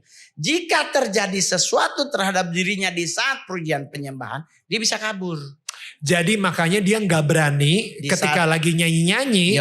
Dia gak berani masuk ke dalam. Masuk 5 kilometer dari tempat ibadah yang ada praise and worship. Dia gak boleh ada, gak boleh denger. Sekuat itu ya kalau misalnya lagi nyembah Tuhan gitu ya. Bro. Semua anak satanik lu undang. Kalau lu nanti punya ada konten agama, konten Kristen, lu undang semua anak satanik yang bertobat. Di saat pujian penyembahan umat Kristen terjadi, itu namanya malaikat tuh seperti bunga rosi. Mawar. Rosi bahasa Inggris ya. Bahasa Belanda. Kayak bunga mawar bentuknya. Wow. Bukan bentuk mereka seperti mawar, tapi banyaknya kayak kelopak mawar. Itu berlayer-layer ngejagain gereja lu. All atmosfer itu dijaga. Jadi doa yang lu sampein itu nyampe. Ya. Jadi itu buat para pemuji, pemusik di gereja akan ngerasain penyembahan itu tekanannya seperti apa. Ada yang udah nyanyi, kayak susah banget ini naik gitu. Nah kalau itu terjadi, apa yang harus kita lakukan? Rombak dari worship ke praise. Beda dong. Kalau worship kan yang agak sedikit mellow gitu kan. Praise itu yang kenceng-kenceng. Iya kalau praise kan ya Allah ku dahsyat berkuasa. Nah, rombak ke situ. Kenapa? Berarti lu membuat kita tuh gerak. Gerakan kita itu apalagi kalau dia karismatik agak sedikit condong-condong, nggak ke Kiara condong sih, agak sedikit wow itu sampai lompat-lompat. Ada yang dari belakang dia lompat-lompat. Nah berarti kita tuh ngantem atmosfer bawah. Alam bawah ini dikuasai oleh Abaddon atau Apollyon di Alkitab sebagai malaikat jurang maut. Jadi kita lagi sementara ngegencet mereka, di bawah ini pasti kelagapan. Otomatis minta atas bantu. Sedangkan di saat yang bersamaan kita ini lagi nge-back through ke atas nih. Di atas goyang, dia bantu bawah, penyembahan kita nyampe. Peletung. Hilang semuanya. Nah itulah yang terjadi, anak gereja setan yang nyusup di gereja muntah darah, pingsan, dia mencoba kabur lewat tembok. Itu bukan mau bunuh diri, lagi bacain mantra buat nembus tembok. Jadi pujian penyembahan itu penting Bang. Oleh sebab itu gereja itu, tapi kan berarti Protestan gak ada penyembahannya ya Bang. Enggak juga ada.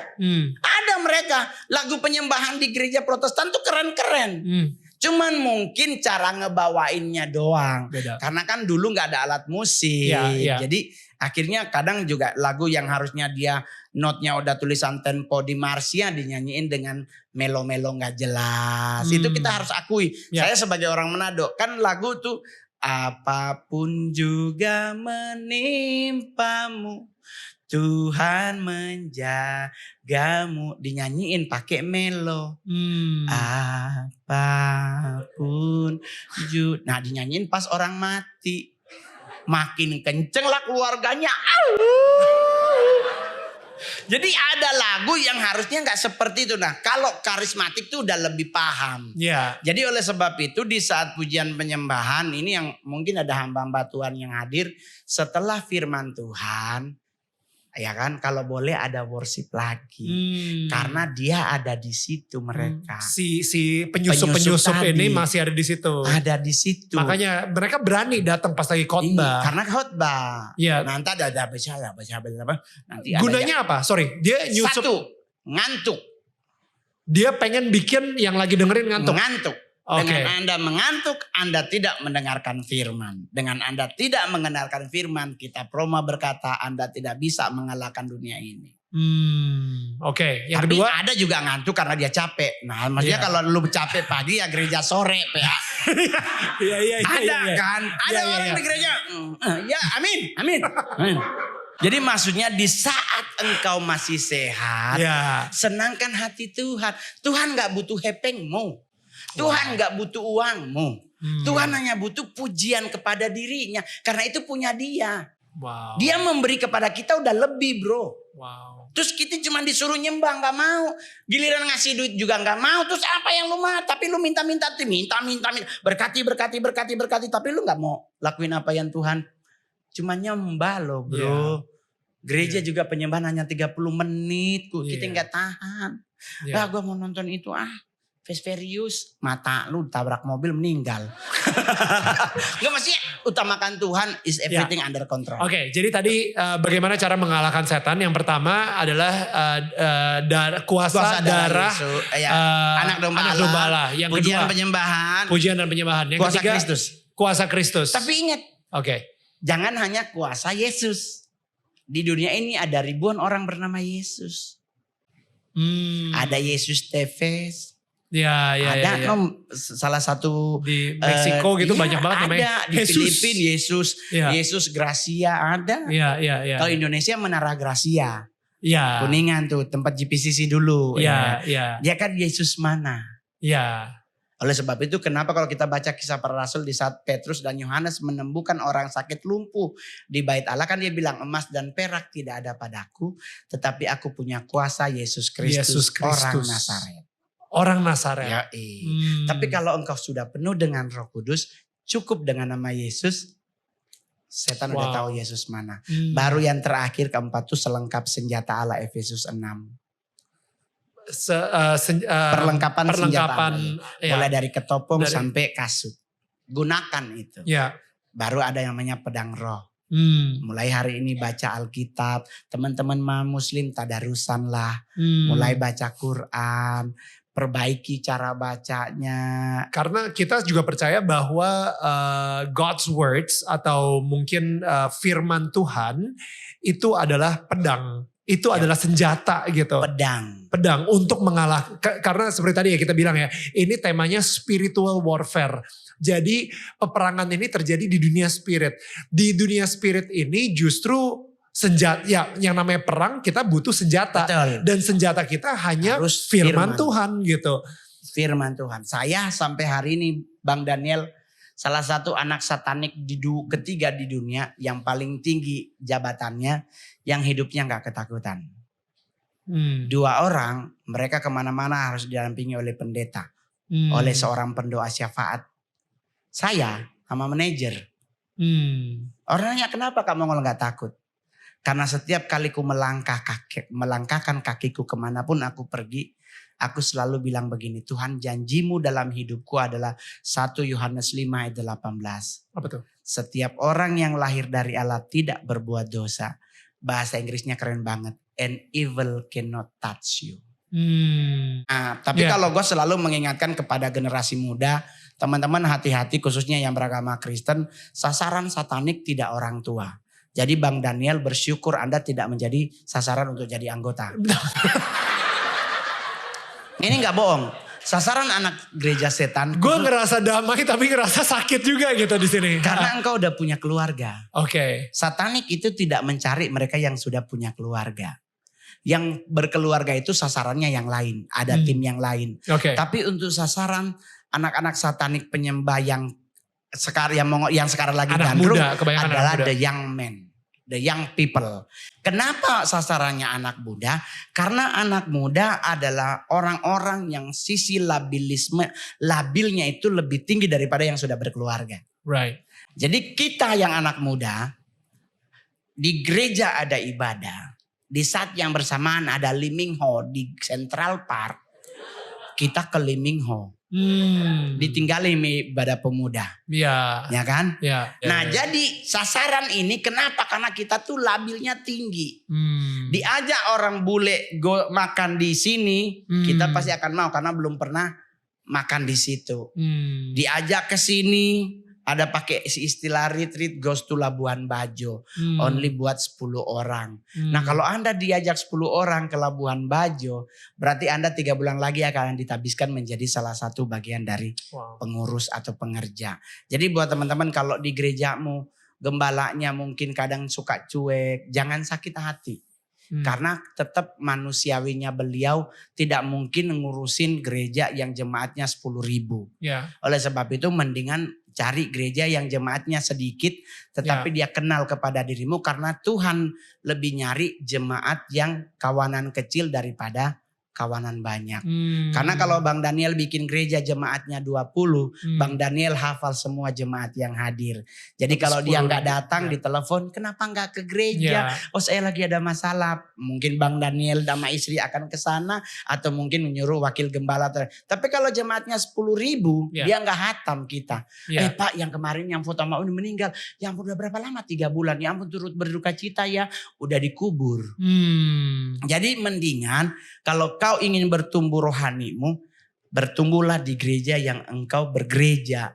Jangan jadi Kristen belalang pelompat. Entah ke sono, ke sana, ke sono, GPCC, ke GBI ini, ke BI itu, ke GKI, JKI, ke sini-sini, ntar meninggal juga balik di kampung halaman. Tapi itu yang terjadi sama Mongol ya, ketika lo sakit hati sama gereja sampai akhirnya malah ke stadium gitu. Jadi gue bertobat Bang, tadi sempat belum terjawab. Terus trigger apa yang membuat Mongol berhenti dari dugem itu? Lagi di tempat dugem di stadium. Lagi di stadium nih ya? Lagi baru abis. Udah hilang nih efek drugs ya kan, narkobanya. Ya kan? Kita mau ngambil minum es teh manis karena buat ngedropping untuk mau pipis. Karena udah mau siap pulang tuh mau bekerja. Ada orang lagi duduk sama-sama di bartender. Terus dia cuma ngomong begini Bang Daniel.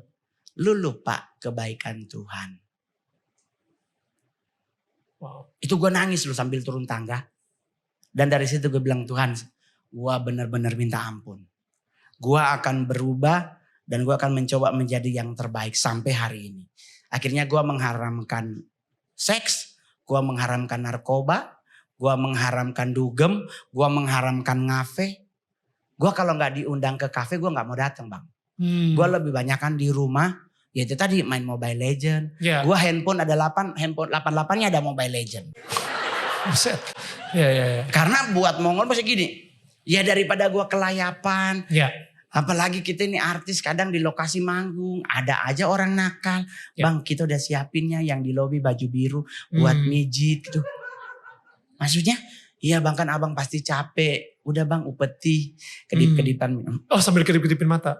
Iya bang masih 19 tahun bang. Hah?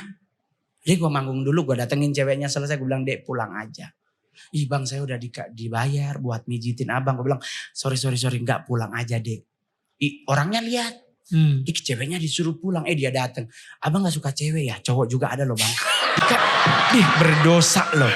Tapi sampai hari ini bang 12 tahun aku berkarir. Aku tidak pernah membawa siapapun. Karena buat Mongol lagi nih. Apakah hidup gue udah bener bang? No bang. Gue masih suka geser di otak bang. Gue masih kadang-kadang ya jujur aja. Karena biar bagaimanapun gue masih punya hawa nafsu. Dengan istri gue udah gak ada. Sedangkan di satu sisi gue punya anak cewek bang. Hukum kekristenan itu kan tabur tuai. Jadi gue sebisa mungkin jangan menyakiti seorang perempuan. Karena nanti anakku disakiti. Wow. Yang penting adalah nasihat Mongol buat teman-teman yang anak-anak muda hari ini. Dek, kalau kita pengen hidup sukses, salah satunya adalah kita tetap mengimani Tuhan kita dan kita tetap harus menghormati orang tua kita. Wow. Ya, jangan pernah merasa wah gue kan S2, emak gue cuma lulusan SD.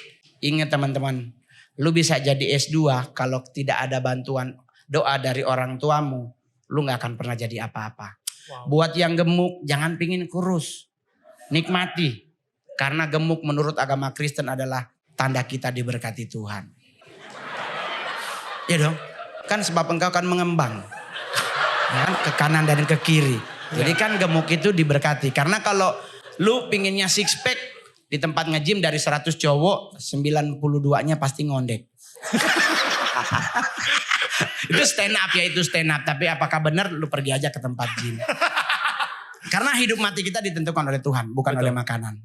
Karena Nek Mongol 100-an baru mati. Tapi dia makan nasi putih. Dia gak pernah makan nasi merah. Oke. Ya, kenapa sekarang kita dipaksa suruh makan nasi merah? Iya. Orang dulu banyak Ratu Elizabeth aja makan nasi putih. Iya. Ya kan? Iya. Kenapa? Oh karena karbonnya tinggi nasi putih. Yang enggak juga bro. Pengendalian terhadap gula darah kan ada di dirimu. Bukan berarti di makananmu. Sama juga dengan lu kaya. Tapi kan Ngol, Yesus udah naik ke surga. Maut udah dikalahkan. Iya. Tapi dunia tidak. Ya dong. Artinya dunia apa? Masih tetap ada ketidakbenaran. Ya. Tetap ketidakadilan. ada. Ya. Tetapi kepastian kita matinya kemana udah ada di Tuhan kuncinya. Jadi lu pasti akan ke surga. Tetapi stop menggunakan kalimat semoga almarhum atau almarhumah diterima. Di sisinya. Udah gak boleh lagi bang. Kenapa tuh? Udah dari abad ketiga dipakai. Oke. Udah panjang.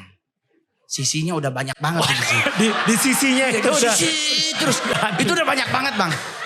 Kita sepakati aja dulu bersama hari ini semoga almarhum diterima di depannya. Bikin saf baru gitu ya, baris baru lah. Kalau semua di sisinya tuduh-tuduhan nanti lu Tuhan bukan. Yang mana sih bos nih gitu. Ya kan? Iya. Terus boleh kita tepuk tangan dulu buat Mongol ya. Bentar. Ada persembahannya gak bang?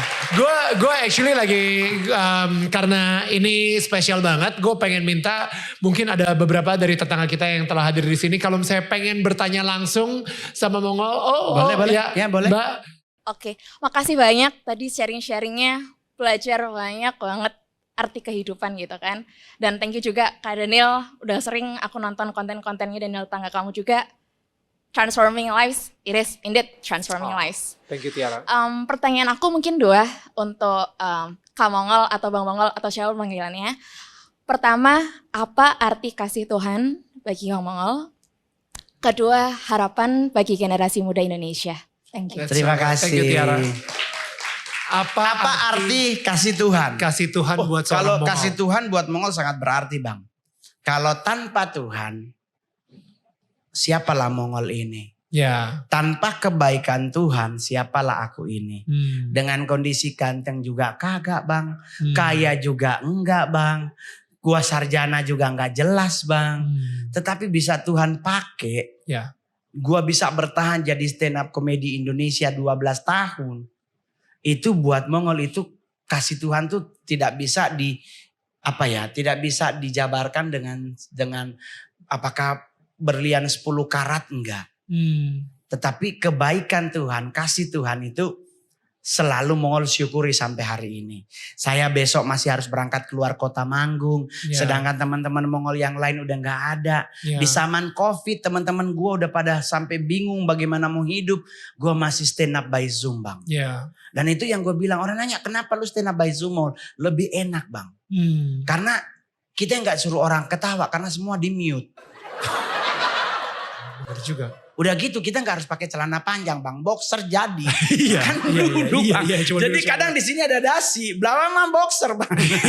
Jadi nggak ada pria, kita akan menyanyikan lagu Indonesia Raya kepada semua kebedi, nggak ada.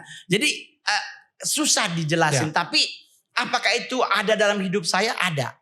Saya lah buktinya kebaikan Tuhan, kasih Tuhan. Kasih Tuhan di hidup. Jadi buat teman-teman semuanya pasti akan merasakan halnya. Gak usah kesuksesan yang membuat kita, Tuhan mengasihi kita. Bernafas sampai hari ini pun itu karena kasih Tuhan. Wow, yes, that's good. Yang kedua tadi harapannya buat generasi muda. Sebenarnya kalau harapan Mongol buat generasi muda di Indonesia adalah generasi muda yang yang berani berkata tidak terhadap dosa. Dan yang kedua menjadi anak-anak muda yang militan. Itu aja. Jangan terpengaruh dengan ini paslon 1, paslon 2 paling bagus, nggak usah. Tapi fokus pada diri. Lu mau jadi apa? Mau jadi gue mau kuliah, Bang, fakultas ekonomi karena gue mau jadi ahli ekonomi. Masih ada Ibu Sri Mulyani. Lu mau jadi pengacara, masih ada Bang Hotman Paris. Tapi belajarlah menjadi seorang entrepreneur. Itu yang paling penting. Jadi seorang fakultas ekonomi tapi buka usaha. Gak usah jadi ahli ekonomi. Karena pasti yang dicari media nantinya tetap Ibu Sri Mulyani, Pak Yusuf Kala, Joro Jatun Kucoro Jati, Pak Agus Martowardoyo. Mereka lah ahli ekonomi. Ahli ekonominya. Bagaimana jadi stand up, Bang? Datang ke komunitas. Belajar di sana. Gratis, kalau ada yang minta bayar telepon gue ajak ribut orangnya. Karena kita sepakat untuk stand up harus gak boleh ada bayarannya. Oh wow. Okay. Harus gratis. Jadi harapan ke depan semoga menjadi anak-anak muda yang luar biasa. Thank you. Ya, Toje.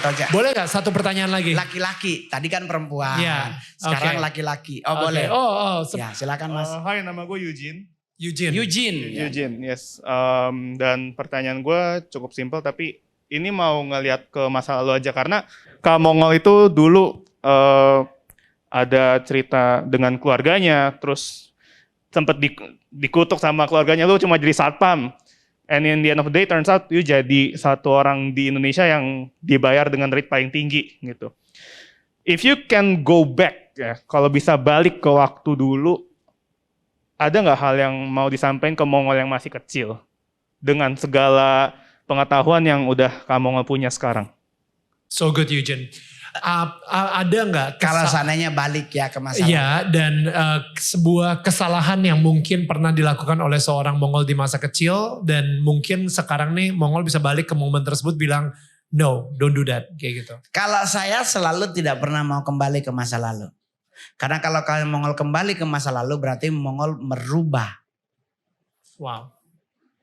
Nah kalau dirubah lagi yang di masa lalu nggak jadi seperti sekarang. Saya sakit hati sama orang yang bawa saya sekolah pendeta. Bisa. Tetapi kenapa Mongol gak pernah marah? Karena dengan mereka tidak bawa saya ke sekolah pendeta, saya gak jadi artis. Jadi bagaimana caranya saya menikmati hidup? Saya selalu memilih untuk berdamai dengan masa lalu. Saya tidak pernah mau dendam sama keluargaku. Saya justru di saat COVID saya bantu keluargaku. Bang Daniel di saat COVID itu terjadi saya punya job paling terakhir itu bulan Maret. Saya masih menghasilkan 400 juta. Saya di kamar doa sama Tuhan. Tuhan kita bagi 2. Kita 200, ngana 200. Ya jujur aja Bisa Bang. ya ngobrol Iya. kayak gitu sama Tuhan ya, wow. Lo mau ngapain ngobrol sama Tuhan harus bapak kekal. Oh lama banget itu bro. Iya. Karena gue anggap Tuhan itu sebagai ayah, sebagai sahabat, sebagai orang, sebagai teman terdekatnya Mongol. Jadi Mongol pakai bahasa Manado. Tuhan, Turan dua berbagi dua. Kita 200, ngana 200. Kita mau bantu orang-orang yang kena COVID. Wow. Oke toh. Tuhan punya kita bawa ke gereja. Udah. Mongol bawa ke gereja, gua sisa Mongol mau bagi ke. Mongol bangun subuh, ada yang bangunin. Disuruh doa pagi. Lagi sementara doa pagi, Mongol lagi Tuhan. Pokoknya kita pergi kegiatan ini Tuhan berkati karena kita mau bantu banyak orang. Ada suara muncul. Mulailah dari Yerusalemmu. Gua tengking tuh suara, dalam nama Yesus ini bukan dari Tuhan. Jauh amat gua harus ke Israel. Ke Yerusalem dulu. Iya. Ternyata dikasih pengertian. Suruh Mongol tuh kayak buka Facebook. Ngeliat di Facebook ada saudara Mongol curhat. Oh Tuhan so susah ini hidup. Kok boleh keluar dari rumah. Mau makan bagaimana. Wow. Ternyata Tuhan suruh Mongol bantuin keluarga dulu. Jangan ngebantuin orang udah di Gorontalo. Circle yang terdekat dulu. Betul. Jadi Mongol pulang Manado gua beliin beras 60 kilo. Mie instan semuanya, telur 10-10 gua bagi sama keluarga, sisanya gua bikin makanan sehat buat para medis di Sulawesi Utara di 3 kota 3 kabupaten selama 3 bulan berturut-turut setiap hari. Wow. Nah, jadi kayak begitu. Jadi saya nggak mau kembali ke masa lalu karena gua udah berdamai dengan masa lalu. Sehingga karena bisa memberkati mereka juga sekarang. Jadi sekarang lah Mongol bangunlah komunitas buat di daerah. Jadi saya banyak orang Manado kan, Bang Daniel pasti tahu lah cantiknya orang Manado dan gantengnya orang Manado tuh banyak. Kak bawa kok kita ke Jakarta biar kita jadi artis. Saya nggak pernah mau bawa. Saya mendingan bawa almarhum Ria Irawan, Emil Geham almarhum, Viva Westi, Ari Aziz, termasuk Bang Jeremy Teti. Gua bawa Bang ke Manado. Ngajarin acting, ngajarin public speaking. Jadi gue kasih ilmu dulu ke kalian, baru kalian ke Jakarta. Jangan masih mentah ke Jakarta, orang logat masih Manado. Bangun tidurnya orang Manado kadang jam 9 pagi, sedangkan callingan syuting jam 6. Jadi gue didik dulu mereka di daerah. Disiplin nanti dulu. Kalau ada yang mau bawa silakan. Jadi itu yang mau lakukan Bang. Jadi dari janji gue kepada Tuhan 12,8% dari penghasilanku buat daerahku. 12,8%. Betul. 2%, 1,2% buat diakonia Mongol fokus ke Panti Werda. Saya tidak pernah bawa ke panti asuhan Bang. Justru karena orang tua. Werda panti asuhan udah kebanyakan Bang. Banyak yang pengen nyumbang ke situ. Ulang tahun yayasan, ulang tahun kantor. Panti asuhan nih oma-oma. Lu tau gak enaknya di oma-oma? Kita gak perlu stand up. Nyanyi Bang. Iya. Mongol tuh boleh jujur Bang, rahasia kesuksesan Mongol adalah 3 hal Bang. Oke. 1, jaga hati. Ya. Karena gue baca di Alkitab di Amsal bahwa jagalah hatimu dengan segala kewaspadaan karena dari situlah terpancar kehidupan. Ya. Saya gak pernah mau sakit hati dengan siapapun. Ya. Saya gak pernah pingin punya dendam dengan siapapun. Paling terakhir silakan cantik. Perkenalkan nama saya kebetulan juga sebenarnya namanya Mutiara. siapa? Mutiara kalau Mutiara. Mutiara. Ini Mutiara. Ya, nanti yang satu hilang. Eugene. Ya, Eugene Mutiara yang hilang. Ya, silakan cantik. Iya, jadi begini, saya tadi sempat terketuk hati saya karena kebetulan saya adalah seorang ibu. Jadi ketika saya dengar tadi Kak Mongol cerita bahwa ibunya dipasung dan segala macam, itu jadi saya berpikir gitu ya, pasti anak itu ekspektasi terhadap orang tuanya tuh sungguh besar. Ketika kita bisa menjadi orang tua yang baik, ketika kita bisa jadi, itu kan harapan semua orang ya. Yang saya ingin tahu tuh apa perasaan pertama yang Kak Mongol rasakan ketika kakak tahu bahwa itulah ibu kakak yang harus dipasung, memiliki masa kelam, dan tidak sesuai ekspektasi anak pada umumnya. Itu yang pertama. Karena saya menyadari bahwa di luar sana, di semua ketidaksempurnaan kita seorang perempuan, harapan kita harus, kita kepingin dihargai dan disayang oleh anak pasti kan. Nah itu yang pertama. Dan kedua yang ingin saya sampaikan adalah Kak Mongol adalah orang yang sangat beruntung karena selalu memiliki rasa terpanggil sama Tuhan. Karena rasa itu tidak semua orang bisa alami loh Kak.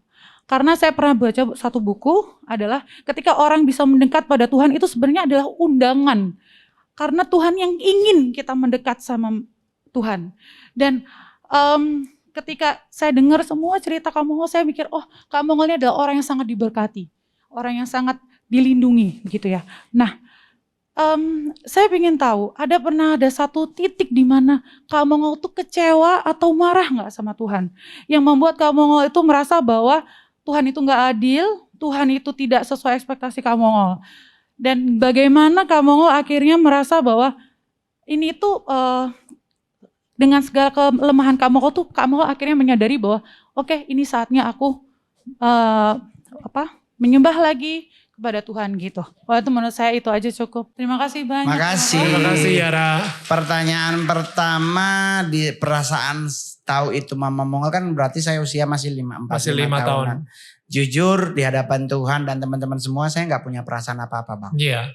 Karena gue masih kecil. Gue nggak punya kayak guilty feeling atau apa, nggak ada, karena memang gue masih kecil. Bahkan abis nutupin mata gue lari-lari kan main tuh sampai gue bisa ngelihat di atas genteng itu kan. Tapi di saat saya sudah menjadi seorang stand up komedian itulah alur baliknya Mongol untuk berdamai dengan diri. Paling pertama tuh berdamai dengan diri, baru berdamai dengan keluarga. Apa yang Mongol lakukan, Mongol yang nyamperin mereka.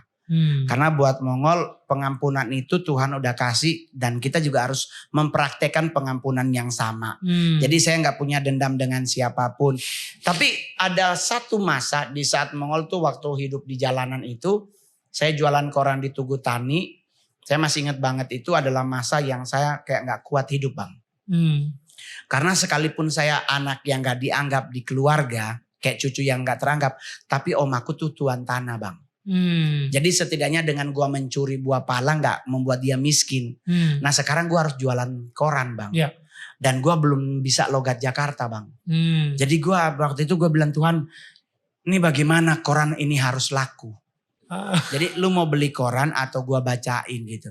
Kan kalau gua bacain kan pas dia ketawa, kan dosa Bang. Jadi daripada dia ketawa, dia beli Bang. Dan itu ternyata ada feedbacknya setelah gue jadi artis Bang. Apa tuh? Saya diajak Raffi Ahmad main di film RA Production. Judulnya The Secret Suster Ngesot. Lawan main saya Nunung. Saya nggak tahu saya akan jadi apa. Terus nyampe lokasi, ntar lu sumbingnya. Jadi sumbing. Ditanyakan sama Nunung, bagaimana kabar anak saya Pak Mantri? Mongol dialognya cuman, una meningan. Lu tanya sama Raffi, dibayar cepet Bang. Cuman jadi sumbing dapat 100.000 Bang. Jadi bencong di Komik 8 150 juta Bang. Gua jabanin mau jadi apa aja, penting duit masuk. Jadi gua berdamai. Gua udah gak lagi mau menganggap masa lalu itu adalah masa yang harus gua sesali. Sekarang gua ada di fase ini. Apakah gue pernah merasa lelah? Pernah Bang, jujur. Tetapi yang gue lakuin adalah gue duduk di kaki Tuhan. Gue kalau waktu hidup di jalanan itu, gue boleh jujur tanya sama security kedutaan besar Amerika yang di Untung Suropati. Untung Suropati Bang. Saya, kan di Untung Suropati itu ada batu kayak orang tingginya. Itu gue nangisnya di situ. Karena gue udah gak kuat Bang. Apalagi kan teman-teman Manado Mongol tuh ketemu Mongol bukan kayak memberi semangat, tapi kayak malu dong ngana gitu-gitu. Masa baju Al-Quran begitu. Akhirnya Mongol gak mau bergaul dengan teman-teman Manado. Gue bergaulnya sama orang Batak. Karena cocok di muka juga Bang. Iya bisa. Iya jadi langsung pada ditanya, marga apa Mongol? Aku orang Manado Bu. Kayak mukamu kayak bodat ngawur. Gitu. Ya kan? Tapi kalau untuk pertanyaan kedua. Pernah marah gak sama Tuhan? Gak pernah Bang. Saya cuman waktu itu tuh nangis Bang. Selalu sehabis nangis nanti Mongol bilang begini. Terserah Jono, Tuhan ngana mau bawa kemana kita iko. Terserah Tuhan mau bawa kemana gua ikut. Gua pertama kali masuk Jakarta itu gereja itu masih di GBI. Lama-lama saya kan kebetulan dulu waktu di Manado lahir baru saya tinggal di rumahnya mamanya Sydney Muhede. Waktu itu Giving My Best. Sebelumnya kan VOG. Tuh, saya tinggal di rumah Mam Teli almarhumah. Jadi saya dididik oleh Mam Teli. Jadi pas Mongol ke Jakarta, Mongol berpikir kan nanti Mam Teli bantuin. Tapi kan kita nggak bisa berharap kepada manusia. Beliau juga tetap membantu. Tapi kan keterbatasannya kita nggak bisa maksa. Betul. Kita kan bukan siapa-siapa. Jadi mau tidak mau gue harus bekerja. Ya. Ya udahlah kalau di saat udah penat banget. Saya pasti ke Untung Suropati itu. Saya udah pernah bawa banyak artis. Saya dulu tuh suka nangis di sini. Nah, apakah sekarang dengan kondisi saya lahir dari keluarga seperti ini, dengan saya sudah punya putri 14 tahun, apakah pengajarannya masa lalu tidak membayangi ke Mongol sampai Mongol bisa salah mendidik anak sampai hari ini? No. Wow. Saya mendidik anak, puji Tuhan banget. Anakku menjadi anak yang memang single fighter saya karena ditinggal istri di saat anak saya usia 4 bulan. Saya waktu itu sampai nangis-nangis sama maitua, sayang bawa Jo ini adik. Siapa mau kasih batoto, kasih yang kita laki-laki. Terus maitua bilang, "Ana Jo yang urus itu anak." Jadi gue langsung gue panggil lah mami dari Manado ke Jakarta. Terus dia setiap sore beli ASI. Beli apa donor ya istilahnya. Maksudnya kita ngasih duit ke ibu-ibu di Cipto dia yang ngasih asinya. Terus dia ngasih ASI setermos. Jadi anak saya lahir dari minum susu dari usia 4 bulan sehari itu dari ASI orang lain. Dan ternyata anakku menjadi anak yang membanggakan bapaknya sekalipun merepotkan bapaknya. Karena anak cewek bro. Anak cowok 3 bulan sekali beli sepatu aman. Anak cewek beda Bang Daniel, Bapak di sorga. Aduh, rekening lu kalau boleh ada 5 bang. 1 khusus jajannya di gerejanya Glow. Mallnya GI bang. Gak ada noti. Gak ada strawberry, beli jepitan lusinan. Di PI 1-1 terus jepitan rambut 200.000. Terus dia bilang beli dong Pi. Gua bilang ambil 3. Dia nyahut sebulan kan 30 hari. Bayangkan 5 juta habis jepitan rambut. Udah gitu omanya provokator. Mami di belakang, anak dok cuman 1 baku-baku hitung. Oh iyo Jodan. Jadi saya tidak mau mendidik anak saya seperti saya terdidik waktu dulu. Yeah. Saya bikin karena mungkin saya bapak ada Mandarinnya, ada Chinanya. Saya menyisikan sepersekian penghasilanku, kita split 3. Nah yang split 1 nih buat gue besok mau nyalon Bupati Sanger. Nah, tapi apakah akan jadi? Enggak. Karena sampai hari ini restu itu enggak keluar. Dan mohon maaf, beliau bukan orang tua kandung saya, tetapi saya sangat taat, patuh apa kalimat mami. Wow. Karena di tiap hari beliau berdoa buat Mongol, termasuk tadi tuh kita bilang, Mi, kita mau bak konten den Dandil Mananta. Hei sayang, dia sunya ada 1 iman den torang. Mami dengar dari mana? Banyak DP berita. Gue bilang, Mi, berita belum tentu benar. Hoax. Jangan dipercaya. Yang dipercaya cuman Alkitab, Al-Quran, Tripitaka, Dweda, dan Kitab Suci Konghucu. Media jangan Mami. Itu cuma mau kasih naik jumlah pembeli dan pembaca. Tapi kalau firman itu gak mungkin salah. Buktinya saya diundang. Waduh salam nih for dia. Kalau boleh foto kong. Ucapkan you for Mami. Bilang sehat selalu. Jadi saya berharap teman-teman yang punya anak juga di rumah. Kalau boleh di saat kita punya masalah. Jangan dihantam ke anak. Selesaikan masalah dirimu dengan suamimu. Anak jangan sampai terlibat dalam hal tersebut. Saya di saat bercerai dengan istri, saya tidak melibatkan anak. Saya lebih fokus cari kerja sehari 2 kerjaan bang. Karena untuk biaya susu dan sebagainya, saya harus beli popok dan sebagainya. Tetapi orang kan nanya, perceraian Mongol kenapa? Saya bercerai simple bang. Karena mau ke Israel. Mertua, kalau bahasa Manado tuh mama mantu. Dia udah daftar Holy Land Tour. Di salah satu gereja GBI besar. Dan dia suruh Mongol yang bayar. Saya belum artis itu, masih kerja kantoran. Wow. Terus mertua datang marah-marah. Ngana memang laki-laki gak bertanggung jawab. Ngana memang nyonya. Serek bang. Sekarang gue punya banyak duit bang. Endorse kemarin orang ke Israel selama 2 tahun. Gue dikasih tiket bisnis kelas ke Israel 4 orang. Wow. Pas tiketnya gue terima, gue pulang rumah. Udah mau nangis itu bang. Astaga Tuhan Yesus, kita mau ke Israel. Mongol bilang, Mi, bahasa dia Jo, orang mau ke Israel. Mami Mongol bilang apa? Ke Israel mau ketemu deng siapa? Ke Israel mau ketemu siapa? Gue mikir iya juga ya. Kan Tuhan Yesus so di sorga. Bunda Maria so mati. Simon Petrus, Paulus, Timotius, Zebedeus, Sakeus, Sida-Sida. Semua so mati. Herodes, Pontius Pilatus, so mati. Nah kita ke sana mau ketemu siapa? Iya. Ya kan? Jadi mendingan duitnya bikin rumah. Ambil buat kreditan rumah DP uang pertama. Luar biasa. Jadi ada rumah di rumah. Daripada ke Israel pulang gembel. Terima kasih.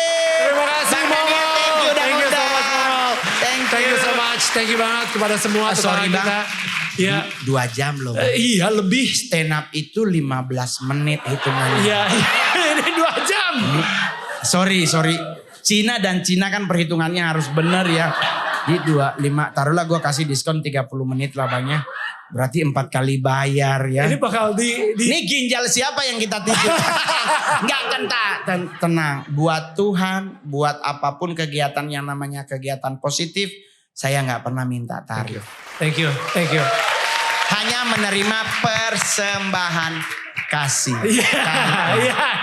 Iya kan? Maksudnya persembahan kasih kalau kita show bener kan bang? Iya. Ditarifin. Biasanya orang ngasih amplop putih, saya kasih rumah putih. Ini adalah souvenir dari Daniel tetangga kamu. Bahasa Indonesia Timur tetangga itu Birman. Tetangga itu? Birman. Birman. Itu bahasa Belanda. Oh. Itu, kami orang Manado tuh banyak yang bisa bahasa Belanda. Oke. Dan saya minta dukungan doa dari teman-teman. Saya akan tur Eropa untuk bulan Juli. Luar biasa. Lumayan kan stand up pakai bahasa Belanda, bahasa Jerman. Gue bisa soalnya. Serius? Iya, gue nggak bisa bahasa Inggris bang. Oh. Tapi bahasa Belanda gue bisa. Oke, Thank you. Yang pastinya terima kasih sekali lagi buat Mongol dan tetangga selalu menyangga dan bukan menyanggah. Dan untuk teman-teman yang nonton di YouTube, kita akan ketemu lagi minggu depan. Bye guys. Bye. Bye. Mongol Stress boleh diberikan tepuk tangan sekali lagi. Thank you.